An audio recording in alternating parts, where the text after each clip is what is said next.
Good evening. Tonight, we're going to be doing basically just duty roulettes, and we're only going to be playing Paladin.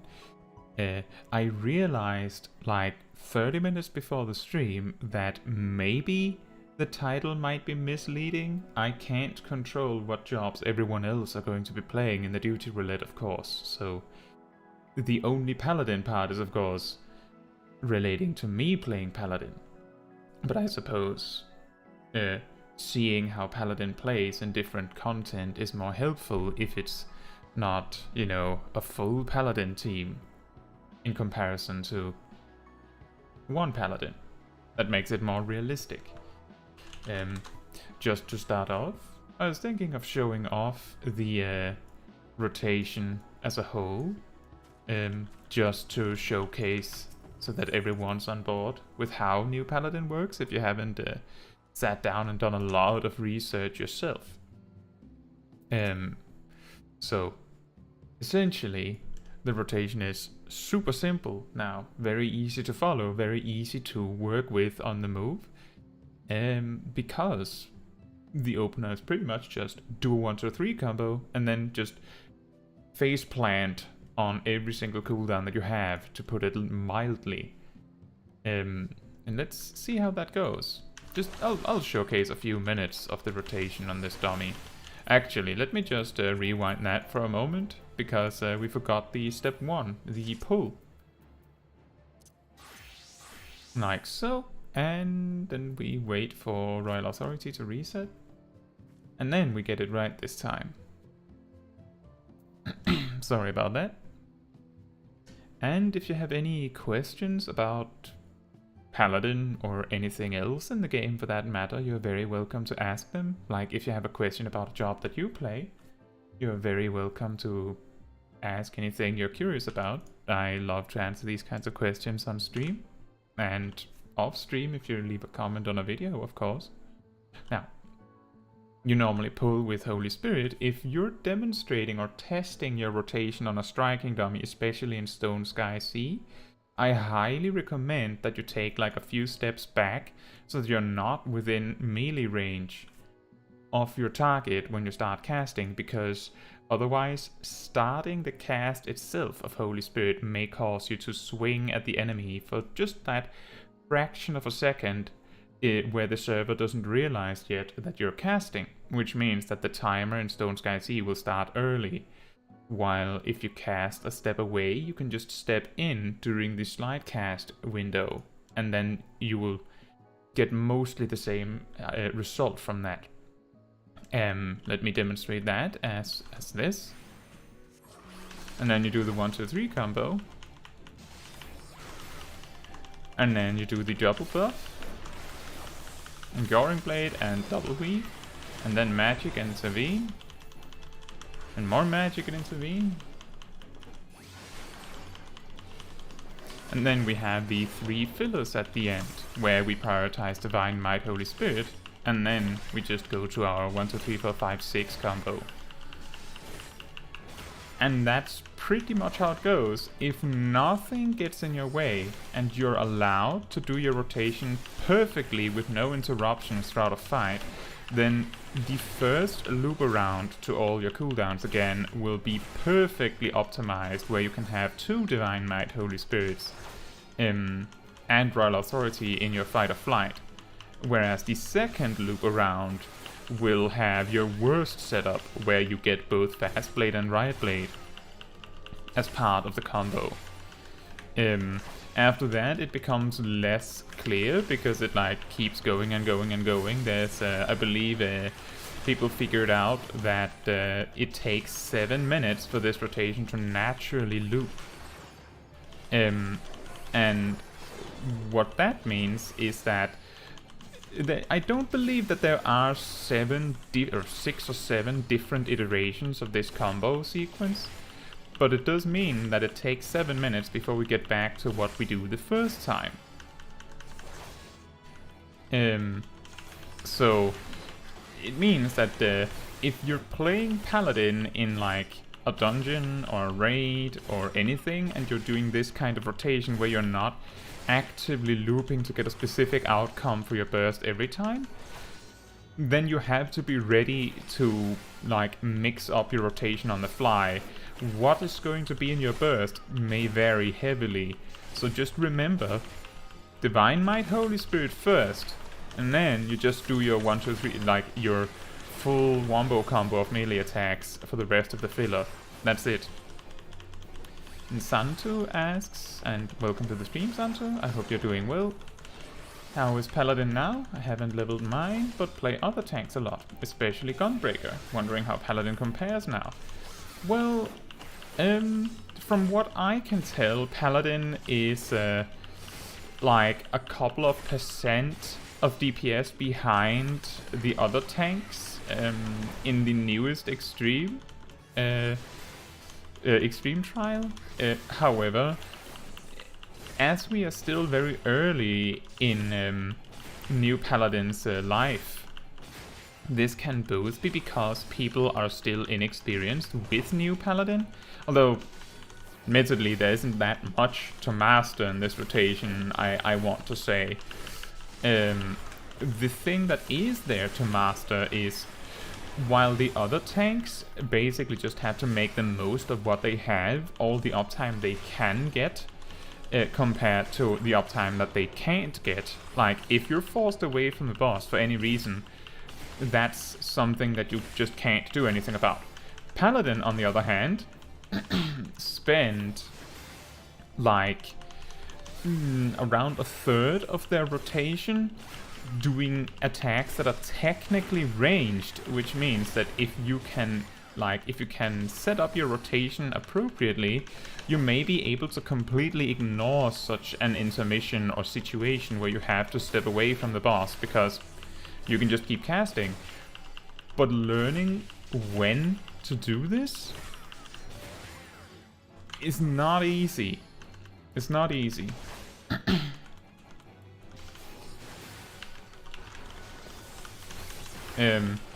So my guess is that Paladin might be a little behind because of that. There might also be an argument to be made that, as we know, the current content in the game, the current Savage Raid, and I suppose to some degree the current ultimate, given that the newest ultimate hasn't been released yet, I believe.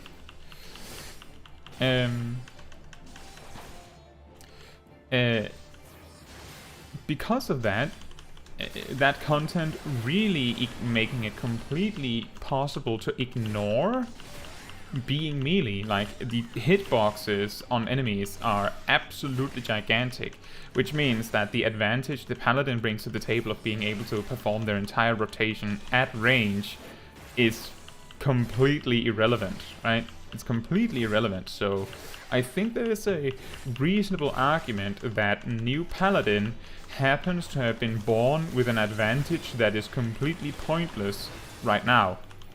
But that does mean that should the next raid tier, or the new ultimate coming up very soon, happen to be constructed with a lot of melee downtime, then Paladin might have a significant advantage over the other tanks, which there's just nothing they can do about it, because Paladin is the only tank that has actually good ranged attacks at all. Now, I think that's enough rotation demonstration. I do believe we got pretty much the entire world around and experienced the whole thing there with the 7-minute loop. And Santos says, I could see them giving small potency buffs next week with ultimate, but more about playstyle. Yeah, I think if Paladin gets a small buff to its damage, it will probably be just as strong as all the other tanks. As based on the information we have right now, it might already be stronger, and we just don't have enough people playing it, or like because of the way that data like this is accumulated. And Santos says if they keep this design for fights, I think range tags should be removed or massively nerfed. Yeah, exactly. Either new content is released with no range tags, so all the ranged DPS jobs gets a significant damage buff, which should include Paladin, because it is technically, if it's weaker than the other tanks to compensate for it having ranged attacks, then those ranged attacks should get a buff, right? Or they make being ranged an advantage again. Those are like the obvious paths. Who knows, maybe the devs will do something completely different. Quasadi says, oh no, melee downtime. Welcome to the stream, Quasadi. And speaking of content, let's get into the expert roulette. I just want to remind anyone watching that if you are afraid of spoilers from 6.3, I am going to queue for expert roulette, which probably leaves a very high probability that we get the new dungeon. I'm just going to say that if you care about those kinds of like seeing the dungeon kind of spoilers, this might happen. Similarly, when we queue for the Alliance raid later, we might very well get the new Alliance raid. So that's just something to keep in mind. And we're just going to be doing most of the roulettes. I'm going to be making the decision to skip over main scenario and guild tests, because main scenario is really boring. And guild tests, show of hands, how many people have done guild tests roulette in the last year? And also, more importantly, how many actually has it unlocked?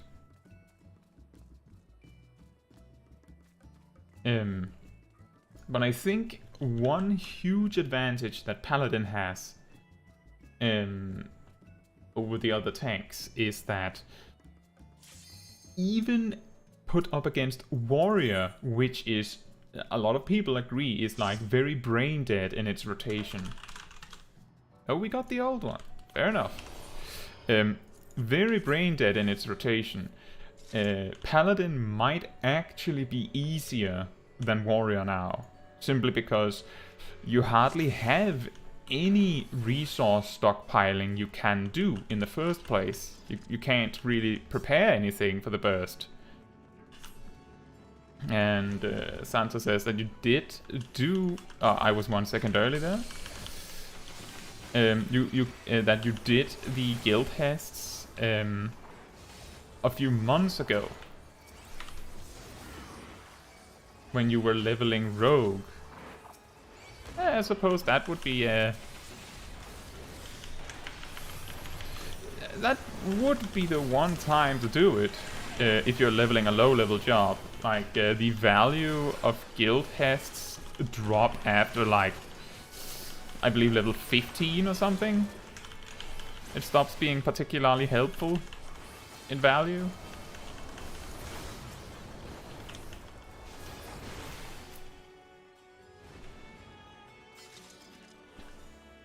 The sad part about this dungeon is that the first boss is a little dull in terms of boss encounter.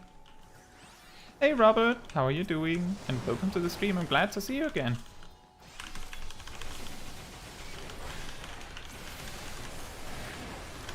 I can't move this huge pack all the way back to that AoE. It's a little too far away, Summoner.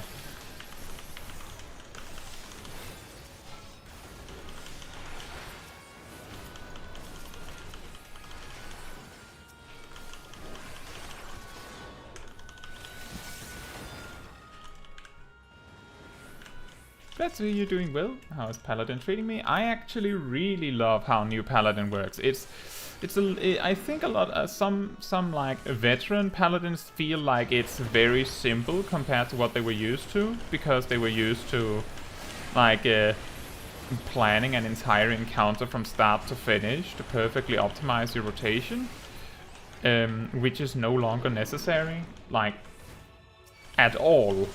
Like, it is completely irrelevant now Almost, at least. Because the damage difference between bothering to do so and not is like... I would say nearly untraceable. So an interesting part about this dungeon, I think, is that because the first boss has this huge awkward ad phase, it gives... it puts your entire party in a situation where you have to either choose to not use your cooldowns for the most part, or the probability that your cooldowns are all going to be drifting apart because you're using some, which causes the enemies to die, which means you can't use all of them like you normally would in your burst, means that you're choosing between messing up all of your cooldowns now, or doing, or messing them up, or like choosing to not use them at all. Either way, you have to like make a decision on what part of the dungeon you're going to mess up. Because if you're messing up your burst here, then you need to fix it over the next few packs coming up. If you want to fix it. You can also just use everything on cooldown and just completely ignore it. But it is an interesting little twist. Because it does mean that if you are a little bit careless in this part, it can affect your rotation for the entire dungeon. That they make a first boss like this, which I think is an interesting, like, gimmick of the dungeon. Unfortunately, it is it doesn't do that much when the ads aren't strong enough to force you to use your cooldowns. Like, you can just choose to not use them, as you saw I did. I think Paladin is really, really nice right now. I used to recommend Warrior as like, if you're going to play only one tank and you want something easy, I used to recommend Warrior. I think I can confidently recommend Paladin as well, and if you're completely new to the game, Paladin is way easier to play in the low levels, where you really need that to not be too difficult. Whereas Warrior starts really complicated, and then at level 70 it's suddenly really easy because of inner release.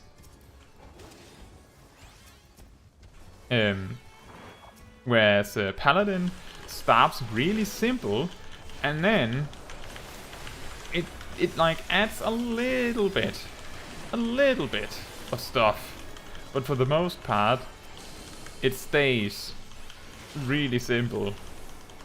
Whereas Warrior has to like get to that point.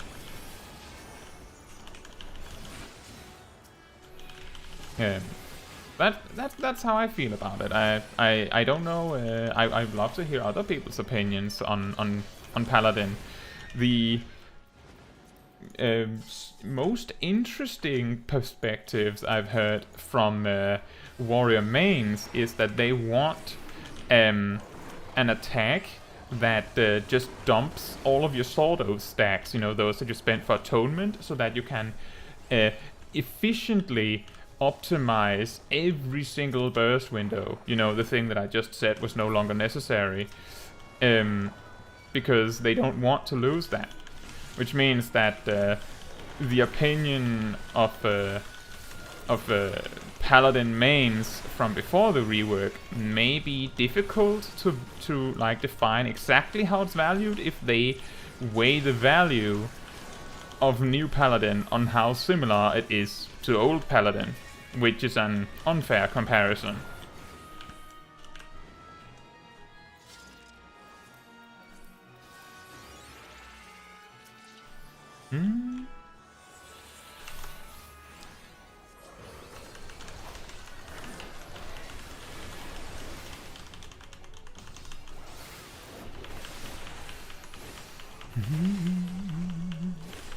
Let's see. Santos says I'll have to level my Paladin then. Still probably go, I guess. I'll stick to... Oh! Nailed it to Gunbreaker main. That's fair. Actually, I feel like in some respects, Paladin is a little bit comparable to Gunbreaker, so if you like the playstyle of Gunbreaker, you might like New Paladin. You replace the middle of downtime Gnashing Fang Blasting Zone combo with Expiation and Circle of Scorn, and suddenly you have like a sort of Gunbreaker-like rotation.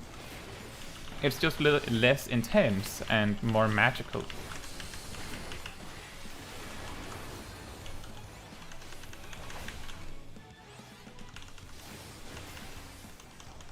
So that might work.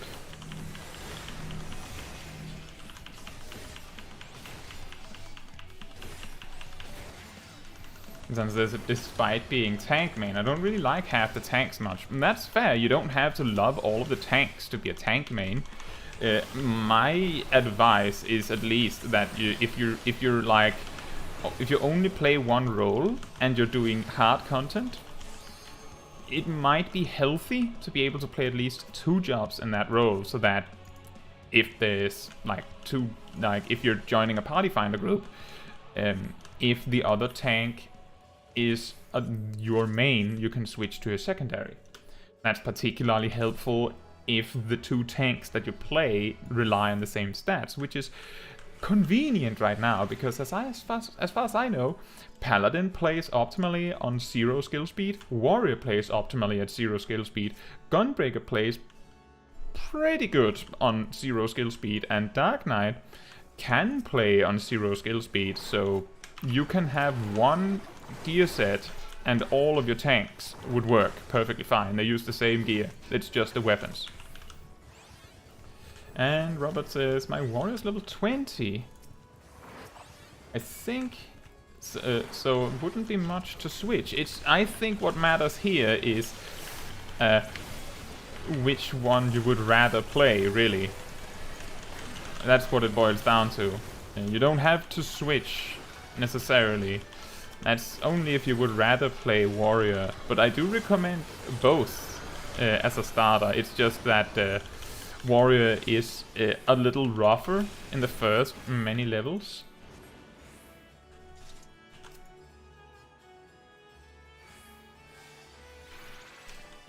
So then it's basically if you would like Paladin instead, then you could do that.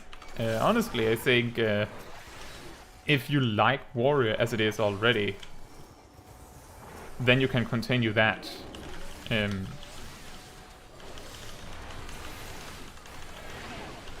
you're right. If it's only level 20, it wouldn't be very expensive of an investment to switch.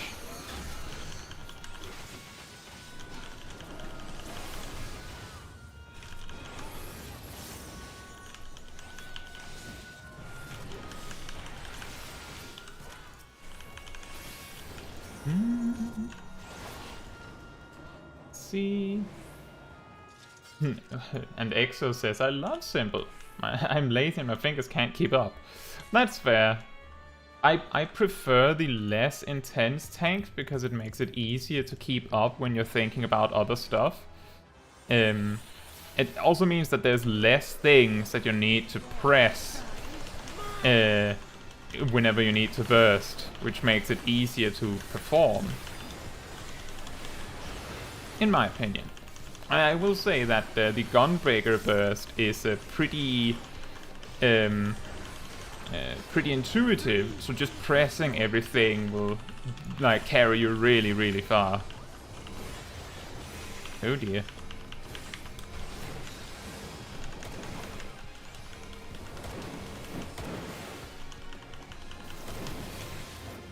Nope. Here's a tip on this boss. If you hit the walls with the spread marker AoEs, then the walls will rot. That's why sometimes you'll experience that there's nearly no walls available, because people ignored this mechanic too heavily.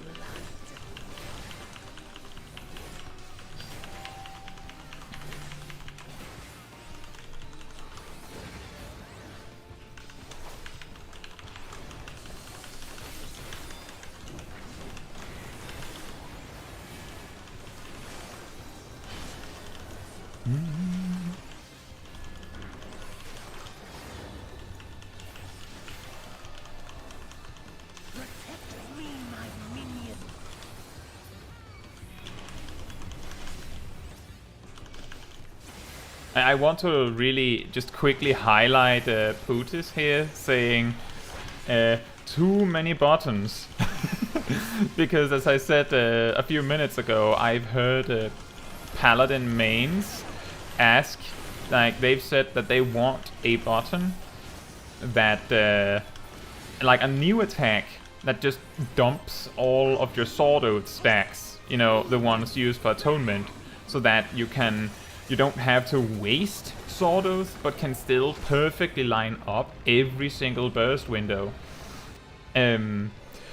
Which I think is really funny in the light of Putis saying here that we have too many buttons, and I agree. Paladin has the most buttons of all jobs in the game. It would have been tied with Samurai, but then they removed Kaiten.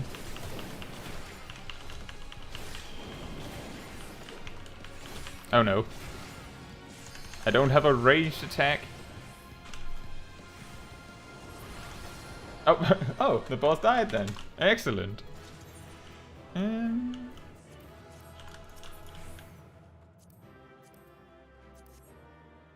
me just follow up on the conversation so I don't go too far behind.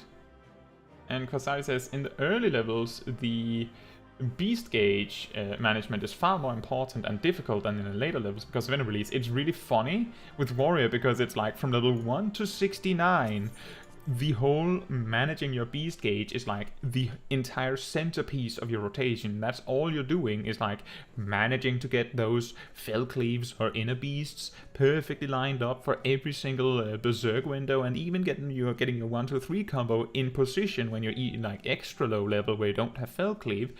Like, that's the rotation. And then you get to level 70 and it's just like, I don't know, 3 fell cleaves. Completely trivialized. It's really funny.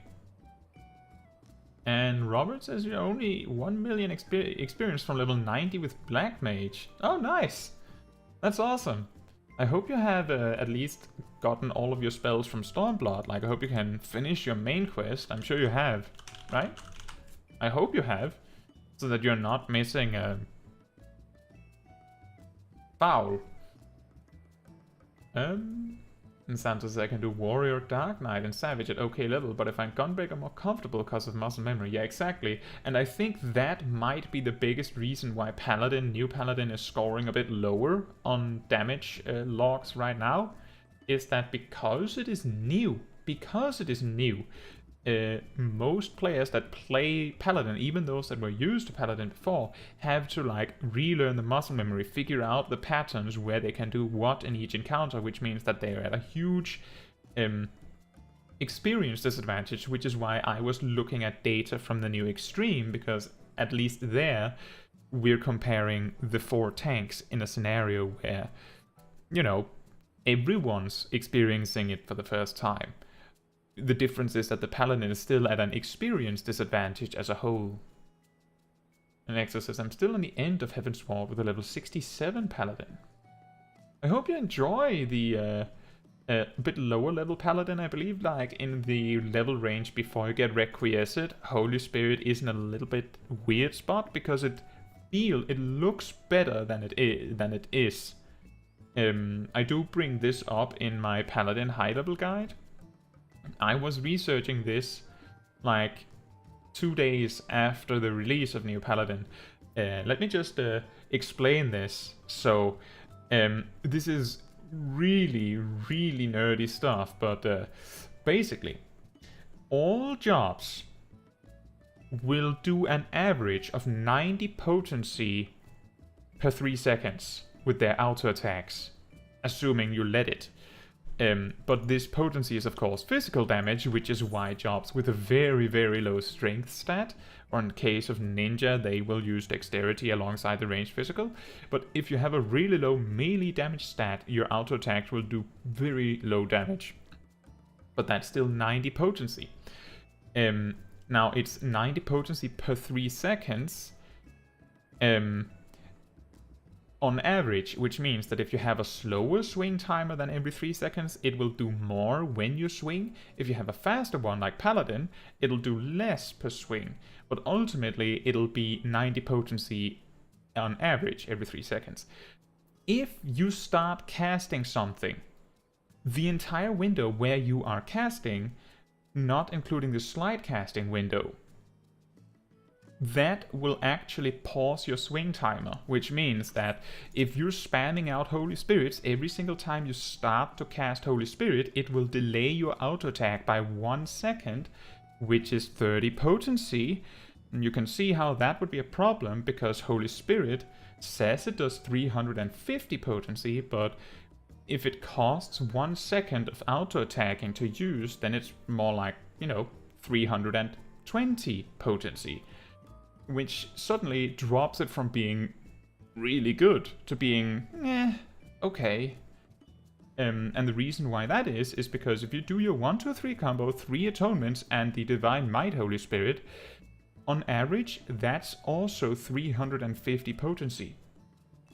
Which means that casting Holy Spirit, which is a 320 potency, is worse than doing your 7-step combo. The only time it's better to just cast Holy Spirit is if the boss is going to die and your next GCDs are Fast Blade or Riot Blade. That's like the only situation. If you have 2 GCDs left and they're going to be Fast Blade, Riot Blade, then casting Holy Spirit twice is better. That's it really. And Santos says, I have gear sets set up so that I have all other tanks at 2.5 and Gunbreaker 2.45 by swapping gloves, food and meld weapons with skill speed. I believe there is a decent setup for Gunbreakers at 2.50 if you want to. Because the best gear in the game right now from Savage is at 2.50. And Nexus says I have to try all jobs to see what I love. That's a good perspective. The best way for me to be able to compare which tank I like the best is by having played all of them. And Putty says, I play Paladin and switch to Warrior if the other tank is a Paladin on Party Finder. I like less weaving on tanks. Yeah, and that was when I was talking about having an off-tank job available for yourself. And let me just go over this a little bit. I think that Paladin is in a good spot. Santos, I still have chitin on my hotbar. The good old days of chitin.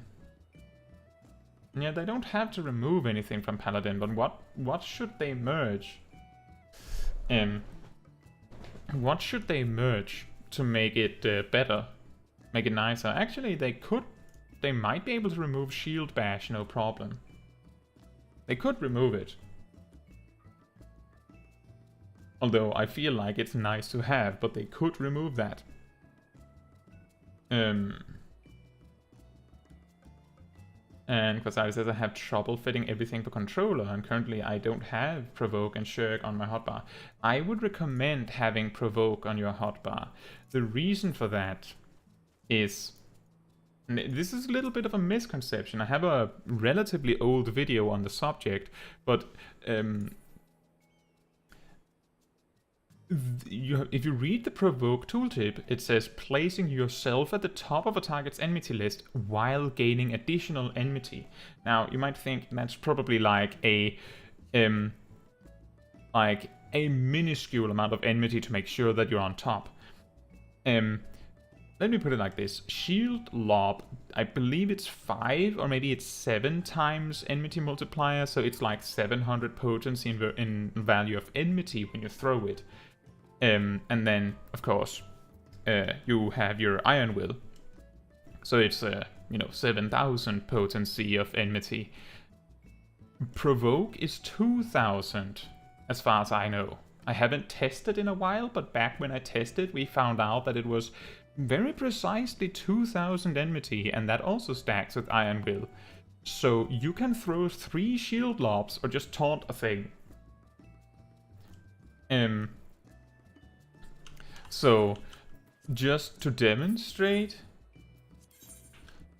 you can pull 3 things at once. Let me just make sure that my targeting is correct, because I've set it to what I normally use for PvP, because I've been doing daily front lines recently.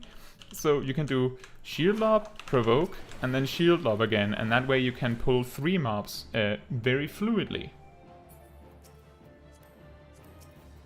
And if you don't have provoke anywhere on your bars, you can't do that. Provoke is a very powerful tool. So I would recommend fighting space for that. If you have shield bash on your bars, Quasari, I would recommend putting taunt, provoke there instead, because provoke will be useful in many more situations than shield bash will. And Puta suggests Requiescent could turn into Confiteor. For example, Holy Sheltron could also be targetable. That's true. Those are 2 good examples. There's no situation where you could use Requiescent and Confiteor in the same situation, so they would not suffer much from being stacked. I say not much because I have noticed that sometimes stacking actions like that can cause a little bit of trouble. If you're mashing Requiescent, it might automatically queue up Confiteor immediately after, and you might not want that. But that's a really specific issue. I do think that Holy Children and Intervention could be stacked on top of each other. I totally agree with that one. I don't know why it's still 2 separate buttons, because their effects are almost the same. The only difference is now that Intervention is 20% damage reduction plus 10% if you have Rampart or Sentinel on, and it's 10 plus 10% if not. While Holy Children is 15 plus 15%, just flat. But, I mean, I feel like just making Intervention 15 plus 15 and just stacking it onto Holy Children would be fine if they're missing, like if they have too many buttons. And I just want to point out while we're on the subject, if we check Ninja here, when they separated Forked and Fleeting Raichu into 2 buttons, they stacked Phantom Kamaitachi on top of Bunshin because they felt, I'm guessing, that it would otherwise result in too many buttons. How many buttons do Ninja have in comparison to Paladin? Ninja has 1 less button than Paladin. 1 less. Actually, I think it's 2 less because I don't even have Limit Break on my bars here, and I do on Ninja. 2 less. So I think we can all agree that Paladin has too many buttons.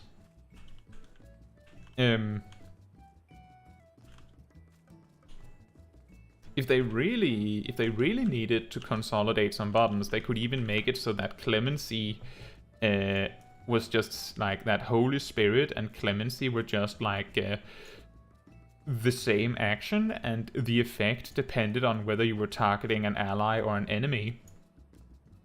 You could do that. That would be really awkward. Although I don't know how often you would be targeting an ally with it, given how often you're not using Clemency at all in combat anyway. You could also argue that maybe that Clemency should be reworked into something else. But I don't know what that would be, and the reason why I'm saying suggesting reworking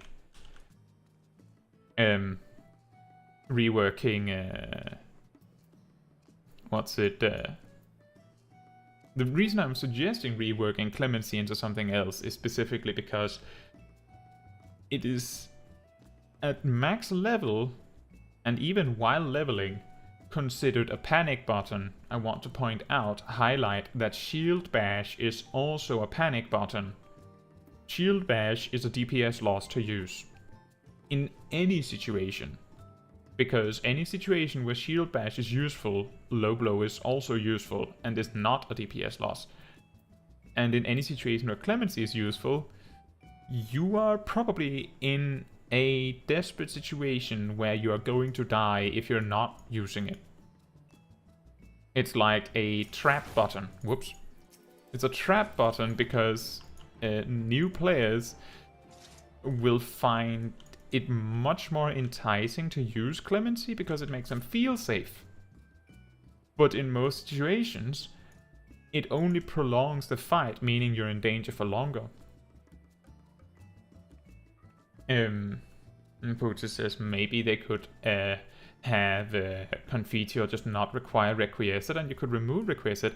On that one, I want to side with Santu here, because that's like removing Kaiten. That's like removing Samurai's Kaiten. You have to remember, Requiescent is a very unique part of the Paladin. I am almost 100% confident that people would miss Requiescent, even despite how small of a factor it is in the rotation as a whole.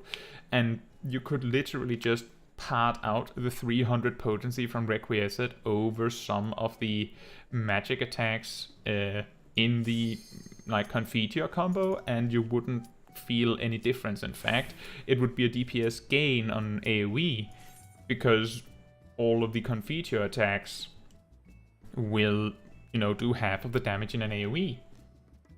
So you could totally remove Requiescent and make it better. And remove a button that way. But I think that Requiescent is a pretty significant like aesthetic of the Paladin. It is important for the Paladin to have Requiescent. There are less important buttons than Requiescent that we can remove first.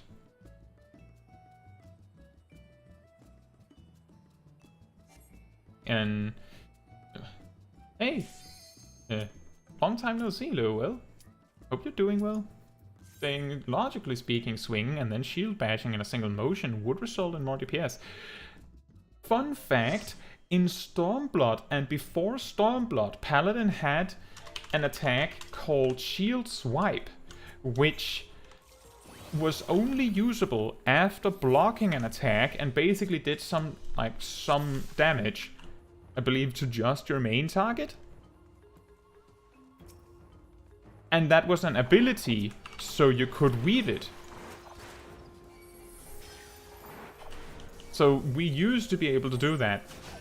But then in Shadowbringers they removed attacks that were procced by defensive measures like this because they were inconsistent and stuff, I'm guessing. I believe Reprisal used to be a Dark Knight exclusive attack that was activated by parrying an attack.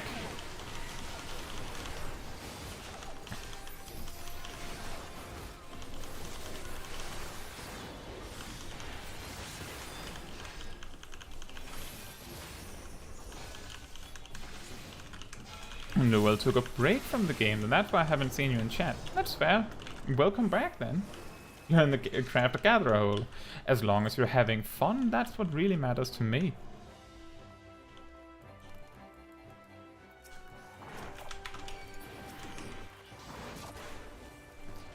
Putin says 7.0 Paladin is really going to need adjustments for hotbar space. I don't know how they're going to actually add stuff to it. Well, I think there's a significant amount of jobs that literally got nothing new in the level 80 to 90 range, just improvements to existing buttons. I'm actually pretty sure Paladin is among those.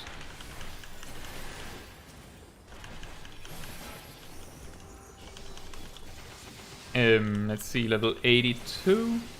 You get Holy Sheltron, that's just upgrading a button. Level 84, you get some potency boosts and the healing on your spellcasts.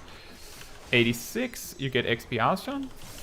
88, you get upgraded Divine Veil, and level 90, your Confiteor gets extended. No new buttons. They could do that again, but we're reaching a breaking point where... what are they going to upgrade next? You got all battle jobs to level 90 before you break. Nice.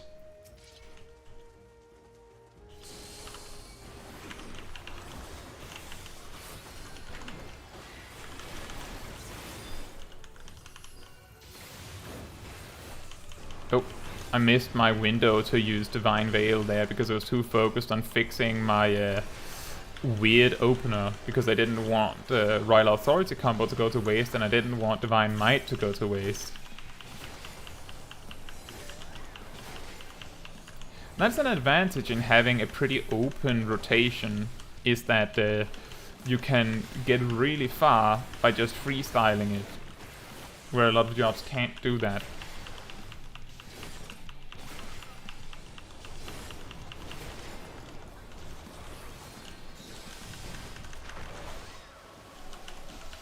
Hello, Ulti. How are you doing? Oh boy.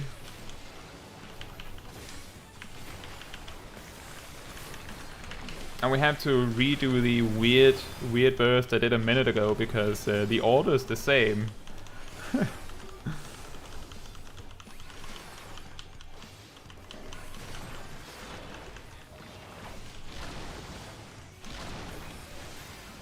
Pooty says, I love Divine Might. It's great for having a ranged option. I think a Divine Might is one of the best ideas for the new Paladin, because the weird thing about Holy Spirit is that it served no purpose in your rotation outside of Requiescent and for pulling, which is a really, really boring attack to learn at level 64. Like, consider this, and I'm pretty sure I say this in my old Paladin guide. At level 64, the only thing Holy Spirit adds to the Paladin, for old Paladin, is it's better for pulling than shield lob if you're pulling a boss. And if you can't be in melee range, it's okay, I guess. And that's it.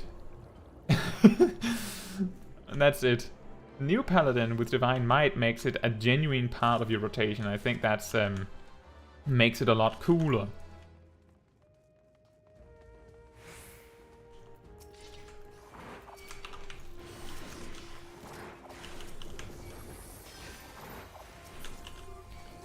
And a little fun fact here for anyone wondering why I go through the motions of single targeting with a ranged attack on every single mob when I'm pulling the first pack.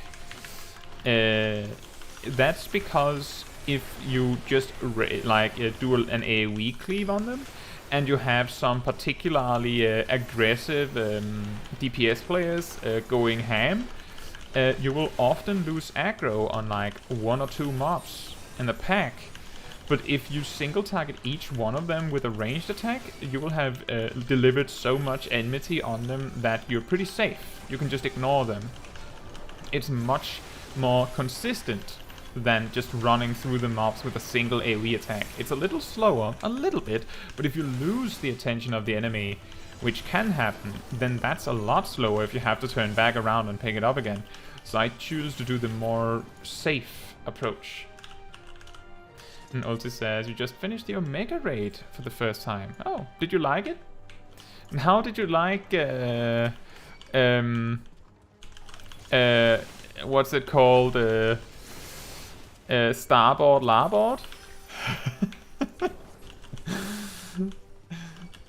Anyone, any Starboard Larboard enjoyers in chat?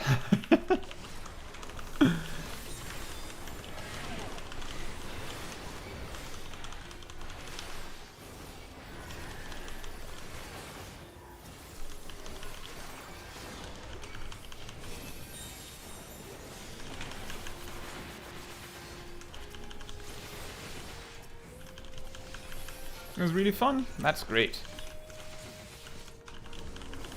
The reason I'm mentioning Starboard Larboard is because it's pretty much like a meme, because it's only the English translation of that particular encounter, which is 011, that doesn't just outright say left or right in its attack name.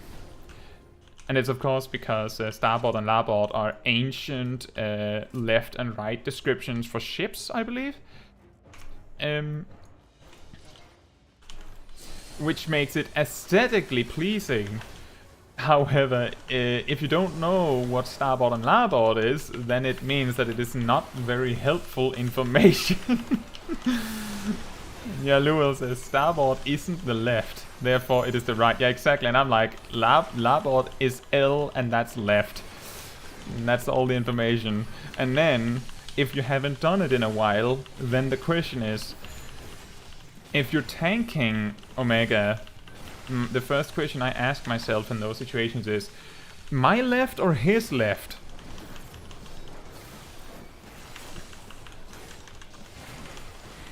Yeah, oh yeah, I just saw, Lewell, you already said that. And I just only saw the second half, sorry about that. It says the disrespect to the tank field when the baggage. What? The blackage? What?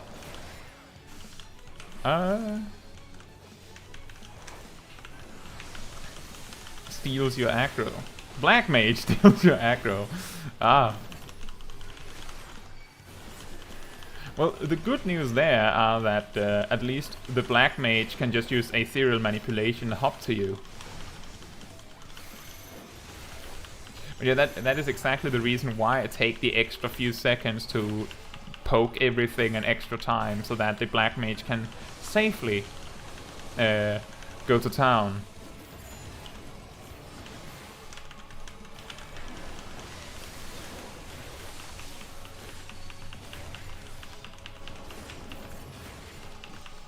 Noel says, I need to get my culinarian to level 90 before the ultimate releases. For money, or because you want to make your own food?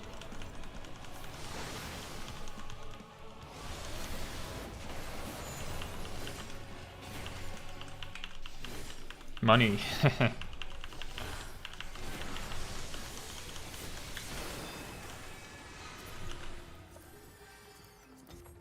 I should not have used Fight or Flight and Requiescat there. That was very wasteful.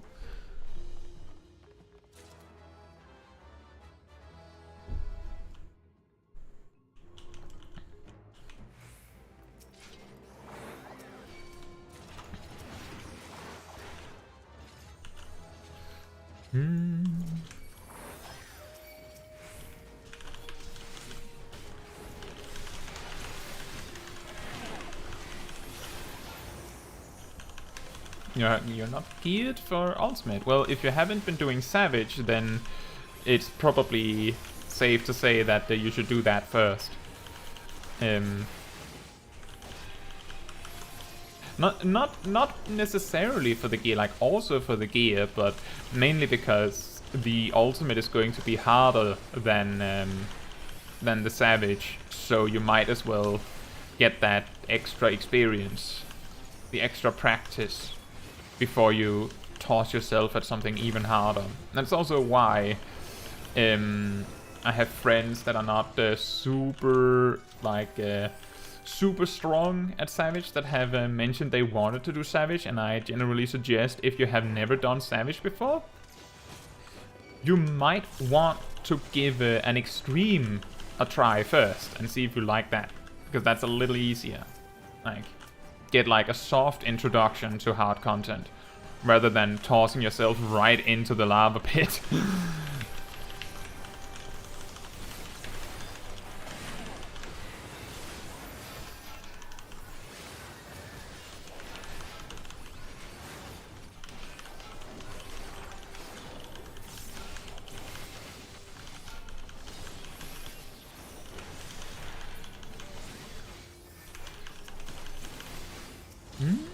That was very nice. I was sitting there wondering why I was at it was like dropping lower and lower down to 50% health, and then Microcosmos came in and I was like, oh. It's not many astrologians I see that ever use macro Microcosmos. It's not very easy to use.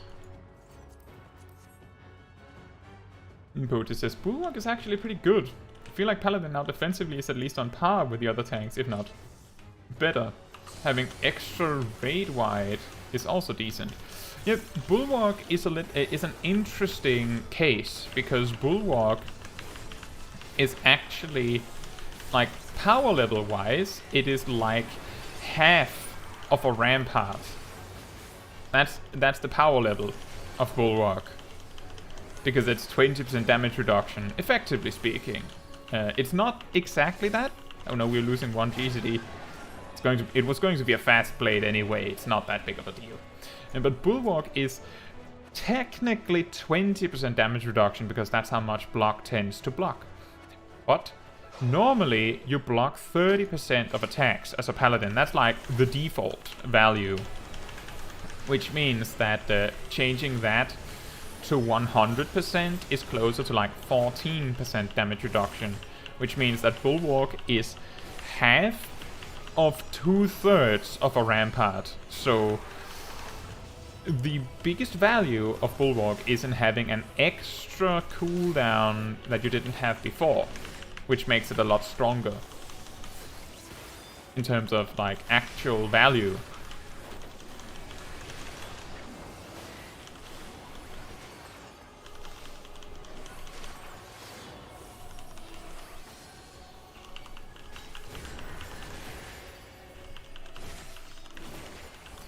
And Rule says, my friend has told me I need patience to die doing the same thing for 5 months.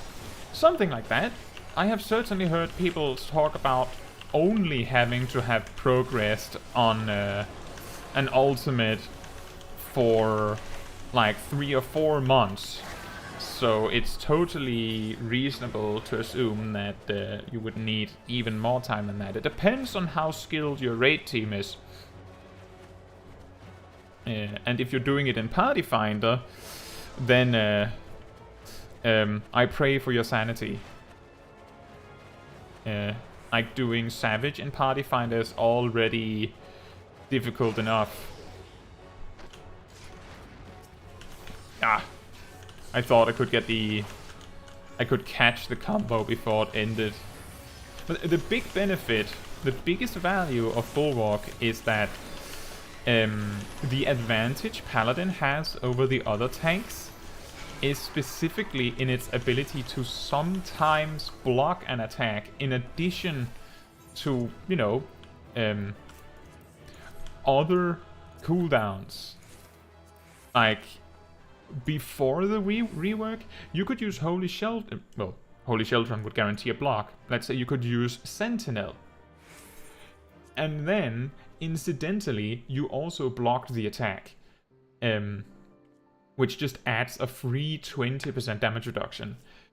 Now, you can't guarantee the block with Holy Shelter anymore, but if you use Bulwark, you can guarantee the block. The reason why that's important is, if you use Bulwark in a Savage encounter, that will reduce the damage you take by 20% for 10 seconds. But, you know, it doesn't matter that much which attacks you're blocking, specifically if it's just the auto attacks from the boss. You care significantly more about blocking the tank buster. So the way you can view Bulwark is that it is a way to like guarantee which attacks you're blocking.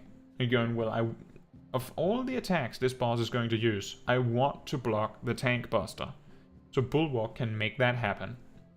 That is, I think, the highest value maneuver you can do with Bulwark in a Savage raid situation, for example.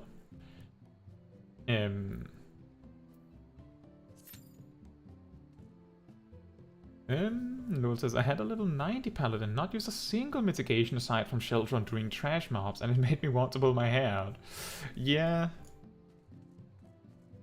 When I'm doing level 90 content, sometimes I experience healers that do so much healing just passively that I see I completely forget to use cooldowns because I lose no health. So I'm like, oh, well, I don't even notice that Sheltron has run out because of it.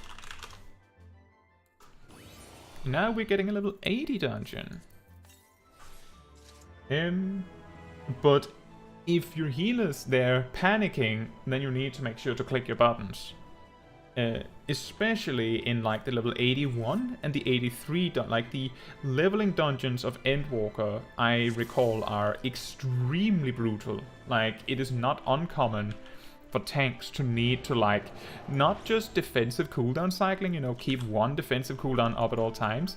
You will probably need to like weave them in a way so that you have like one active and then halfway through it you activate another one so that you like weave them together, because you don't have enough cooldowns to do that constantly. But at the very least you can almost make it work if you like interlace them like that.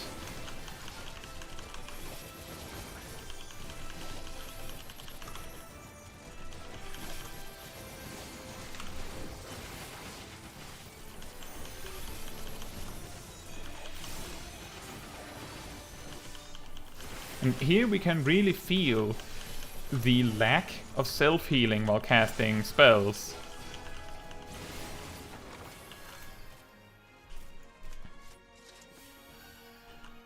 Because when we did the other dungeon, just while I was doing my magic burst, I did a lot of like co-healing with the healer.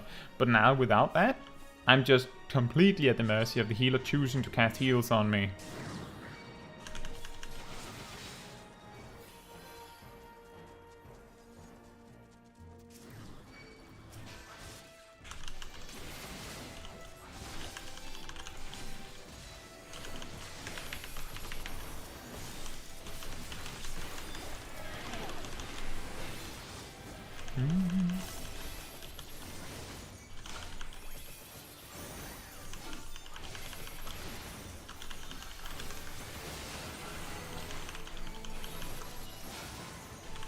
Oh, that was pretty smart. I think the healer put an Adlocurium on someone else and then used deployment tactics to spread it to me. So that they had like an extra shield banked, so to speak. That's like, that is pretty smart. That is pretty genius strategy. You just like use Adlocurium on yourself and the tank, and then when the tank shield runs out, you can use deployment tactics to like fish out an extra one when you need it.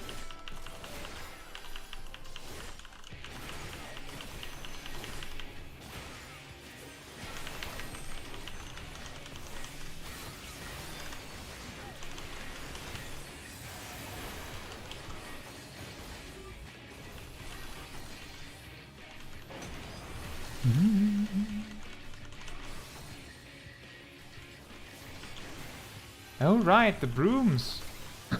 The brooms. Let's see if I can remember how to get that right.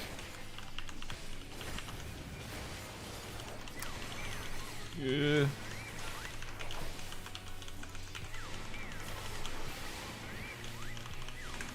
I completely stopped dead in my tracks with my spirits within and Circle of Scorn because I had to focus on the mechanic there. Oh dear. We were so perfectly stacked that I don't think anyone noticed for a moment that we had spread markers.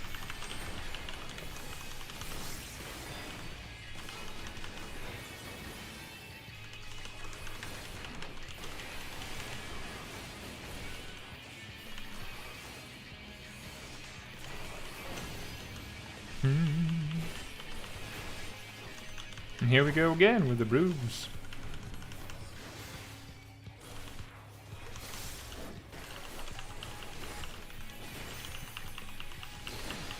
This dungeon, as I recall, is particularly cruel because of multiple teamwork style mechanics that requires everyone to participate to be like feasible. But they're mostly visible on the second and third boss, where on the second boss there are these seeds that you need to move, and on the third boss you need to not burn the furniture. You'll see what I mean if you haven't seen this dungeon before.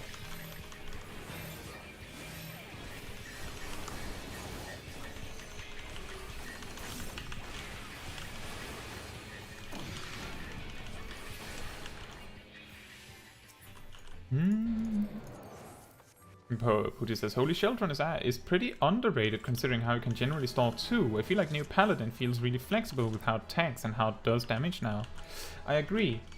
And I value flexibility in the jobs that I prefer to play very highly. which is why I really like to play Paladin now. And that's also why I like to play, like I used to play almost just Warrior for tanking content in general. Because it was the most flexible of the tanks.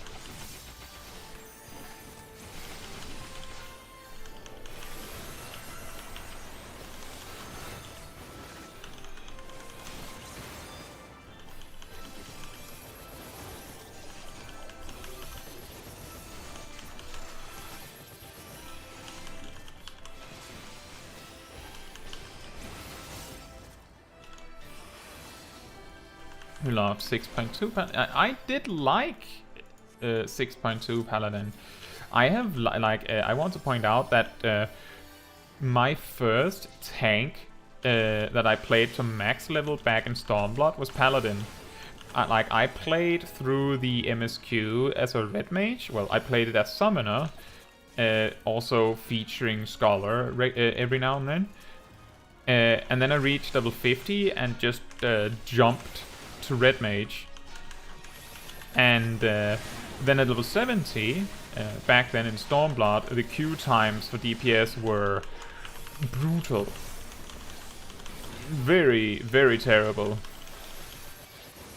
Bad enough that it didn't take that long before I decided that I would rather be tanking than put up with those Q times.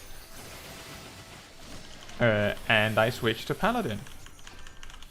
Back then you of course didn't have Atonement, but the rotation wasn't that significantly different. I believe the main key feature here is that back then it was a little bit more important to have enough skill speed to fit, you know, the full 3 atonements as we do nowadays. You needed like 2.37 to be able to not have to skip anything to properly fit your Royal Authority combos while not dropping Goring Blade. And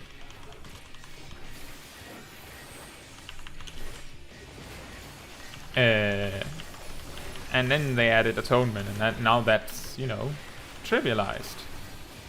Well, trivialized, you made it more complex in a different way. But I think one of the best things for new Paladin is that you don't have to do this weird shenanigans with moving, with skipping over your atonement casts to make your rotation fit nicely. You don't have to do that anymore. Which makes it a lot more intuitive to play the job. I just noticed that I completely missed Goring Blade in the previous Fight or Flight window. I guess it came really late in it because I had to delay it for some reason. And when I finally got around to it, the buff was gone.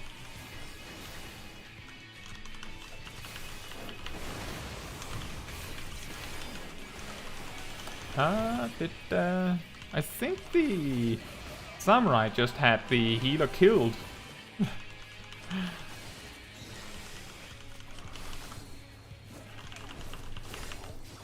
He just stacked on top of them with a spread marker because uptime. Because the Scholar could also have been the one moving, so they both messed it up.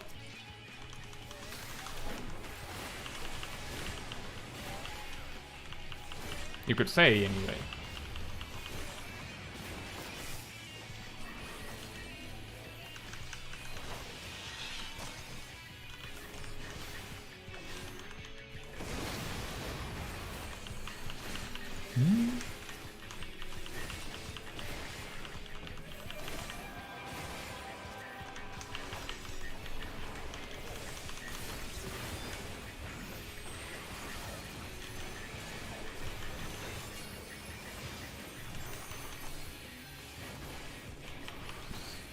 Luel asks, have you tried buffed Machinist? I have not tried Machinist since its since its changes. I the thing is that the things they changed about Machinist was something that is, if you played on a poor connection, which caused you to have a little bit of trouble with the short GCD unheated blast, like if say you were playing from Australia but playing on like EU servers, so you had a poor connection, it is much more realistically feasible to play Machinist now. But if you weren't playing with a poor connection, Machinist is completely unchanged. The only difference is that now you just have a little bit more breathing room to perform the thing that you already could. So I haven't really looked far into it. I'm going to look deeper into it because I do have, you know, a Machinist guide to remake eventually.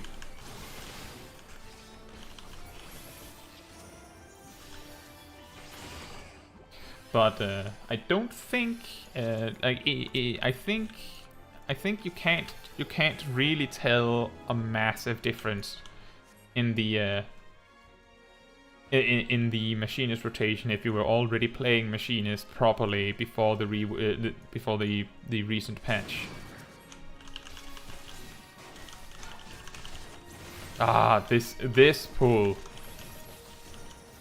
This pull.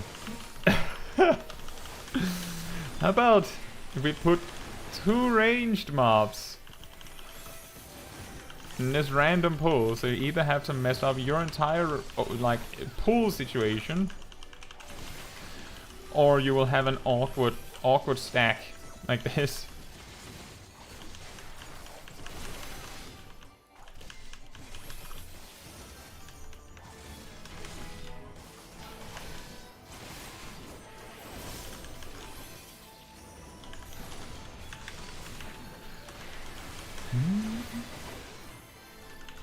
Just says, I think my only issue with Paladin is pre-Stormblood. It feels really awful to play. And I suppose it feels very, very dull because you just have your 1-3 combo and Goring Blade eventually in Heaven's Ward. I could see how that would be a little meh.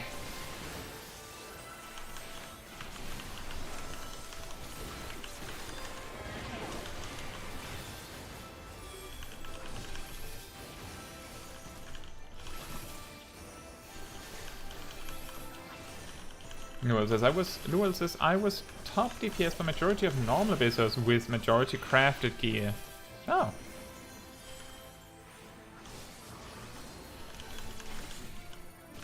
Well, remember, if you're using a lot of crafted gear, that in 6.3 you can upgrade your crafted gear to 620 now by investing astronomy into it. Yeah, a few weeks ago I put out a video on that specific subject.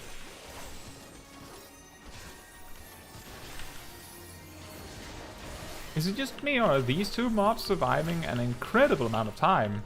Could the caster among them heal? Is that why? I think that could heal or something. That might have been the reason.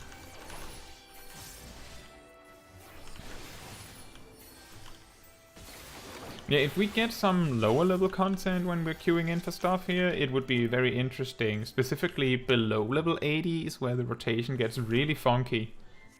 Because then you start to be missing things. Like, if you don't have Atonement, for example, it changes some things.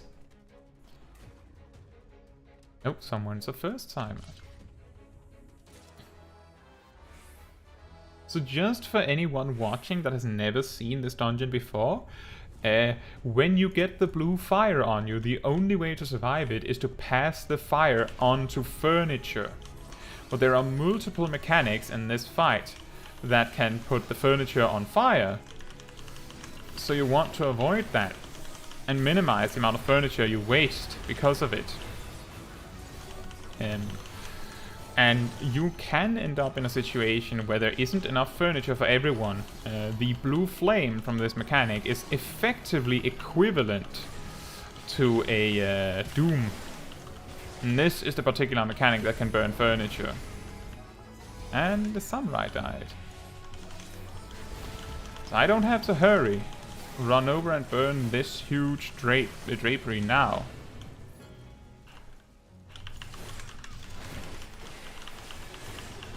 And the reason why I went for those drapes is because those are the biggest furniture in the room right now. So those are the biggest targets that you could accidentally burn. And this is like a multi-dash attack. And if I remember correctly, that move can also burn furniture. And you want to be far enough away that it's, you know, a purple line and not the spiky one.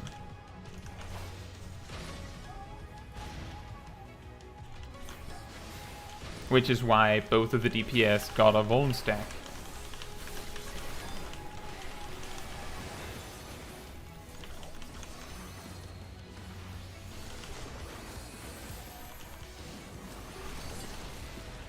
And now we have more things that can be burned.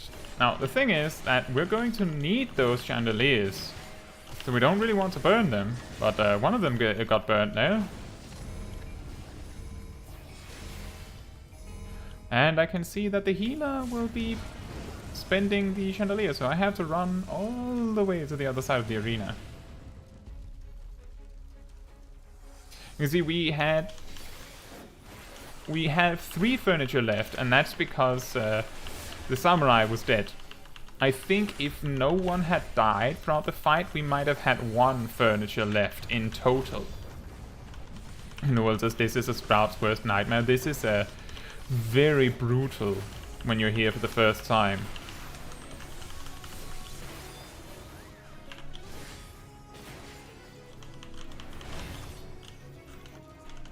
Now, the boss only does the blue flame thing twice. If you can survive that, which we have, then pretty much all tanks can solo the boss from here. So there's nothing to be afraid of now.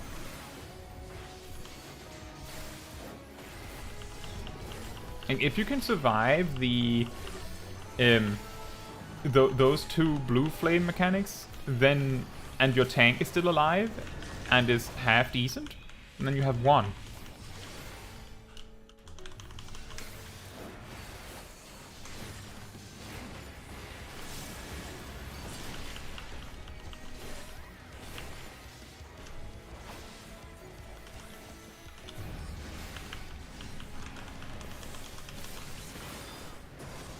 I think the samurai isn't looking at the boss. Like, at all.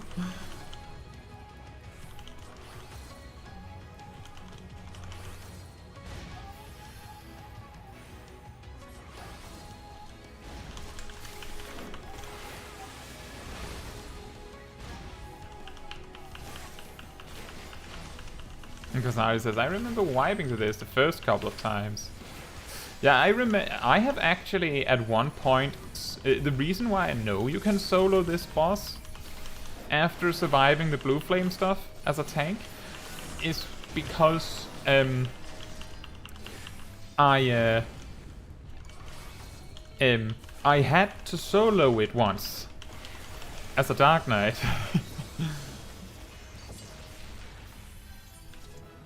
In fact, there are multiple Shadowbringers dungeons where I can anecdotally point out that you can solo it from a specific point in the encounter, specifically because I did by accident.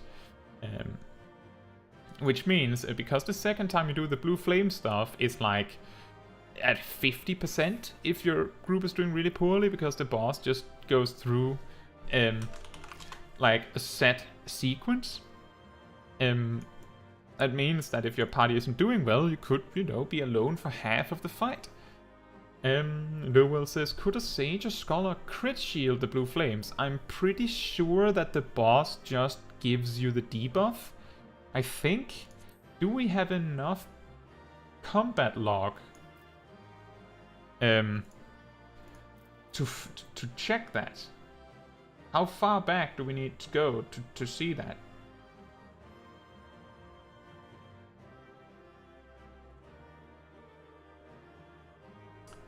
We could find out, possibly.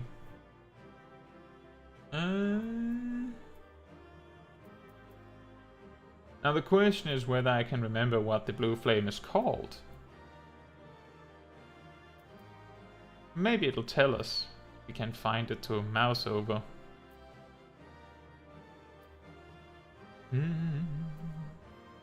The reason why it's important is because if the application of the debuff does no damage, then the act of blocking the damage would be unrelated to getting the debuff, which is the way that a Sage or Scholar Shield would block it.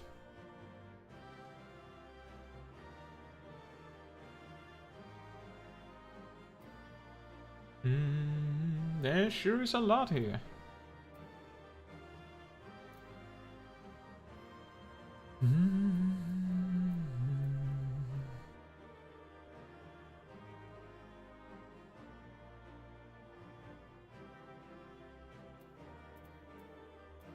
Oh, Mortal Flame.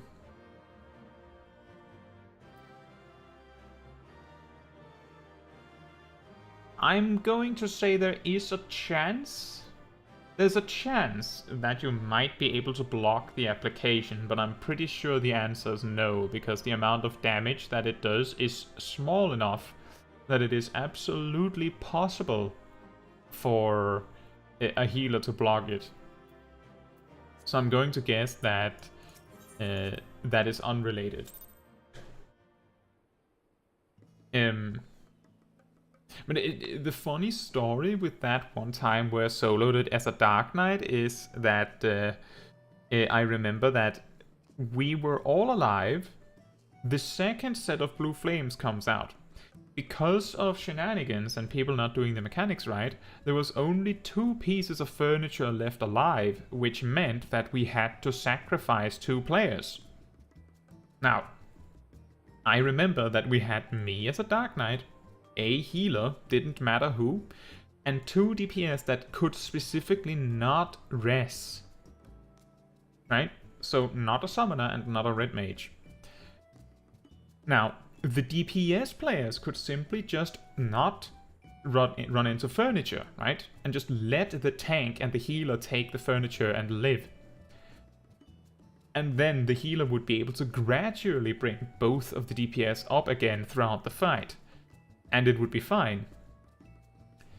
What instead happened was that I rushed to get one. Because I knew that if I, the tank, didn't get one, it was going to be a wipe, probably. And one of the DPS rushed to get one, which meant that the healer could not get one, which meant that the healer could just stand there looking at their life choices, or that DPS player's life choices, and promptly die.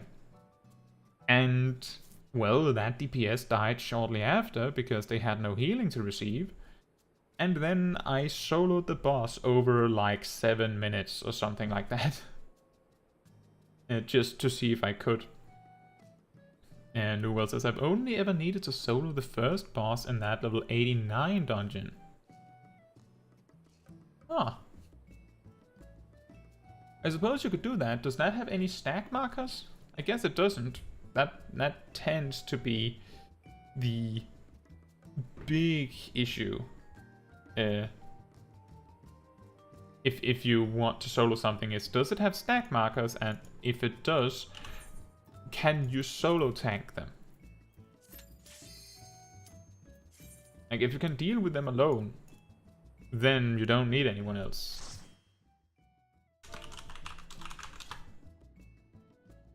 Level 74, that is an interesting level.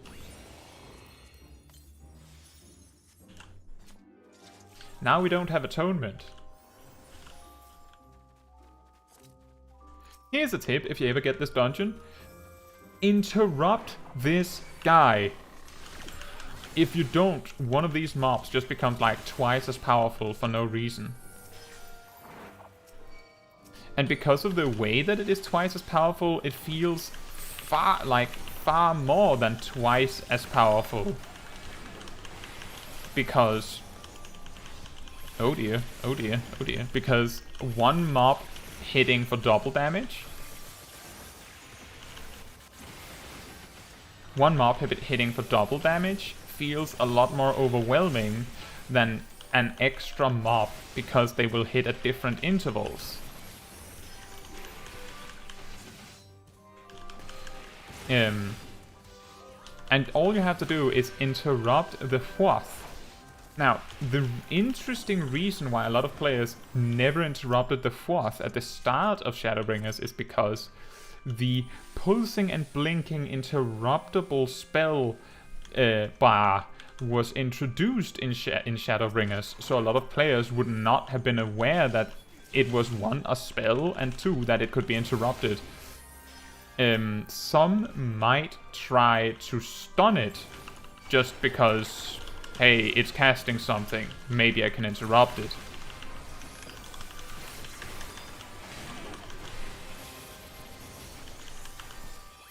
Okay, we use Divine Veil for my sake, because it feels like the Astrologian is having a really tough time. Oh boy. Now we kite a little bit.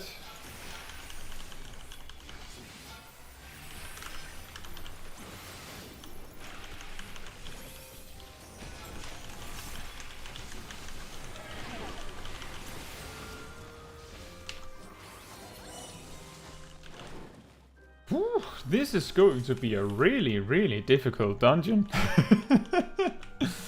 Because I know I had to use tank limit break to survive for tank buster. Oh.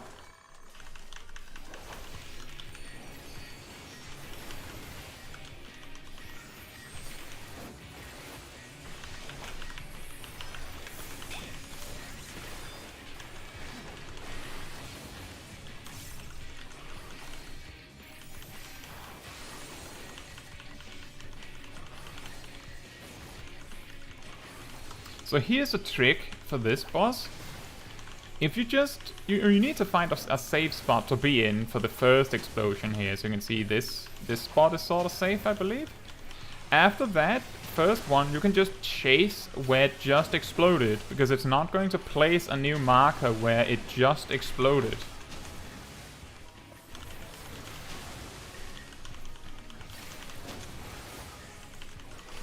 Like so.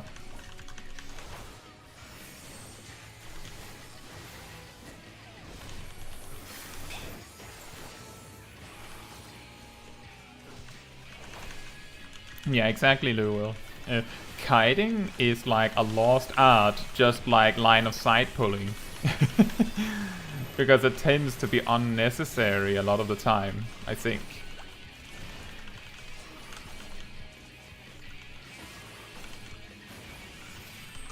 Hey Makoto, how are you doing?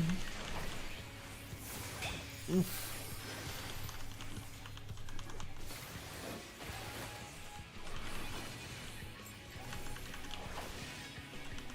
You're well, good to hear. I'm doing really well, having fun with some Paladin.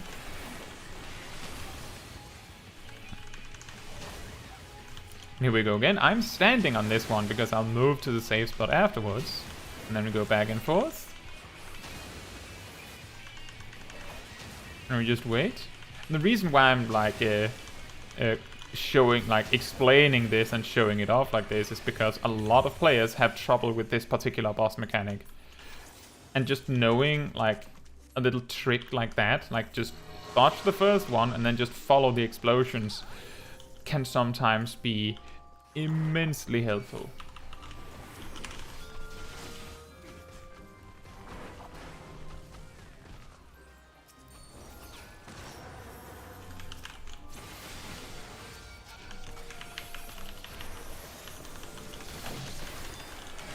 Uh-oh.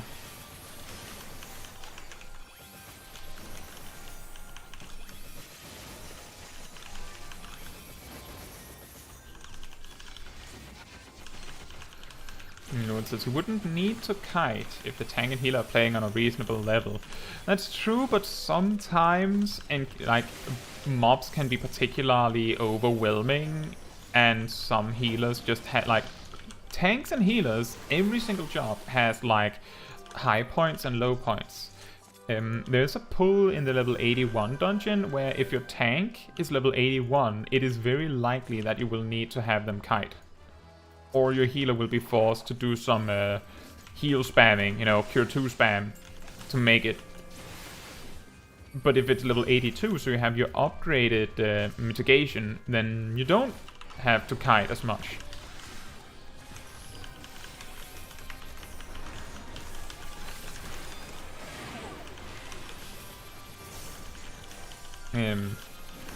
But I do think that knowing how to kite when you need to is very healthy. Like, that's also why I said earlier that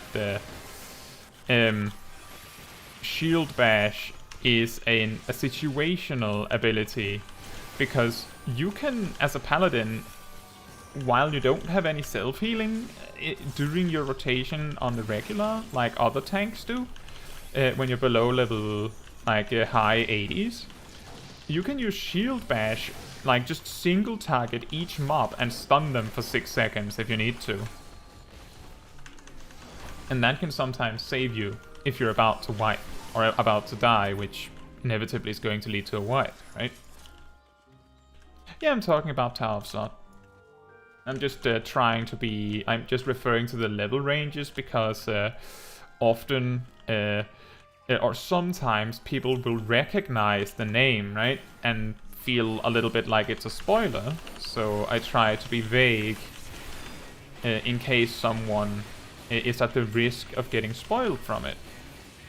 Yeah, this boss is also pretty mean because it has a no warning tank buster in Rake.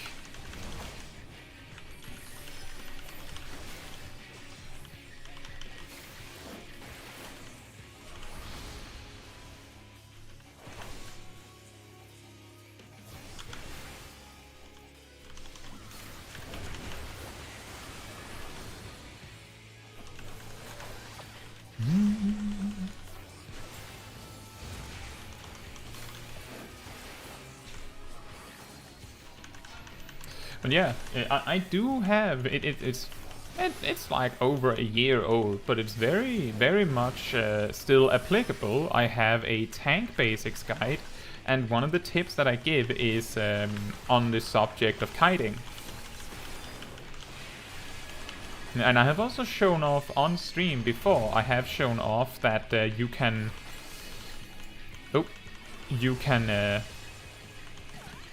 actually pretty much nullify some enemies' damage by just running around.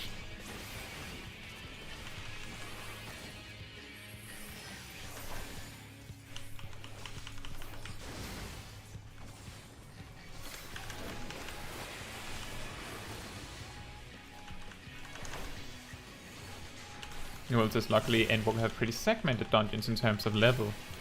And that's true. The only reason why specifically the level 81 dungeon is a little bit special is because the level 81 dungeon is a reference to a different Final Fantasy game. So if you played that game, it would be a spoiler to be told that this dungeon exists in this game.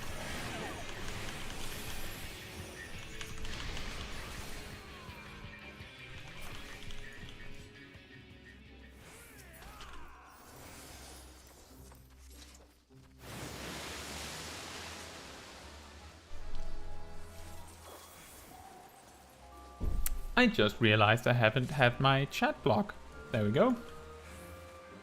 It's not that there's anything that you're not allowed to see there. It's more like we don't want people being mean in the chat.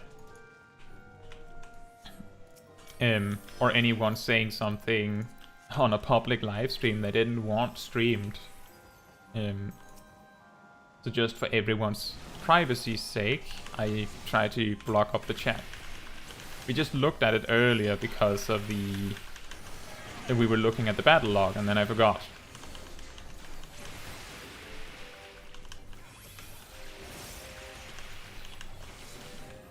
And coming up is the hardest pull in the dungeon.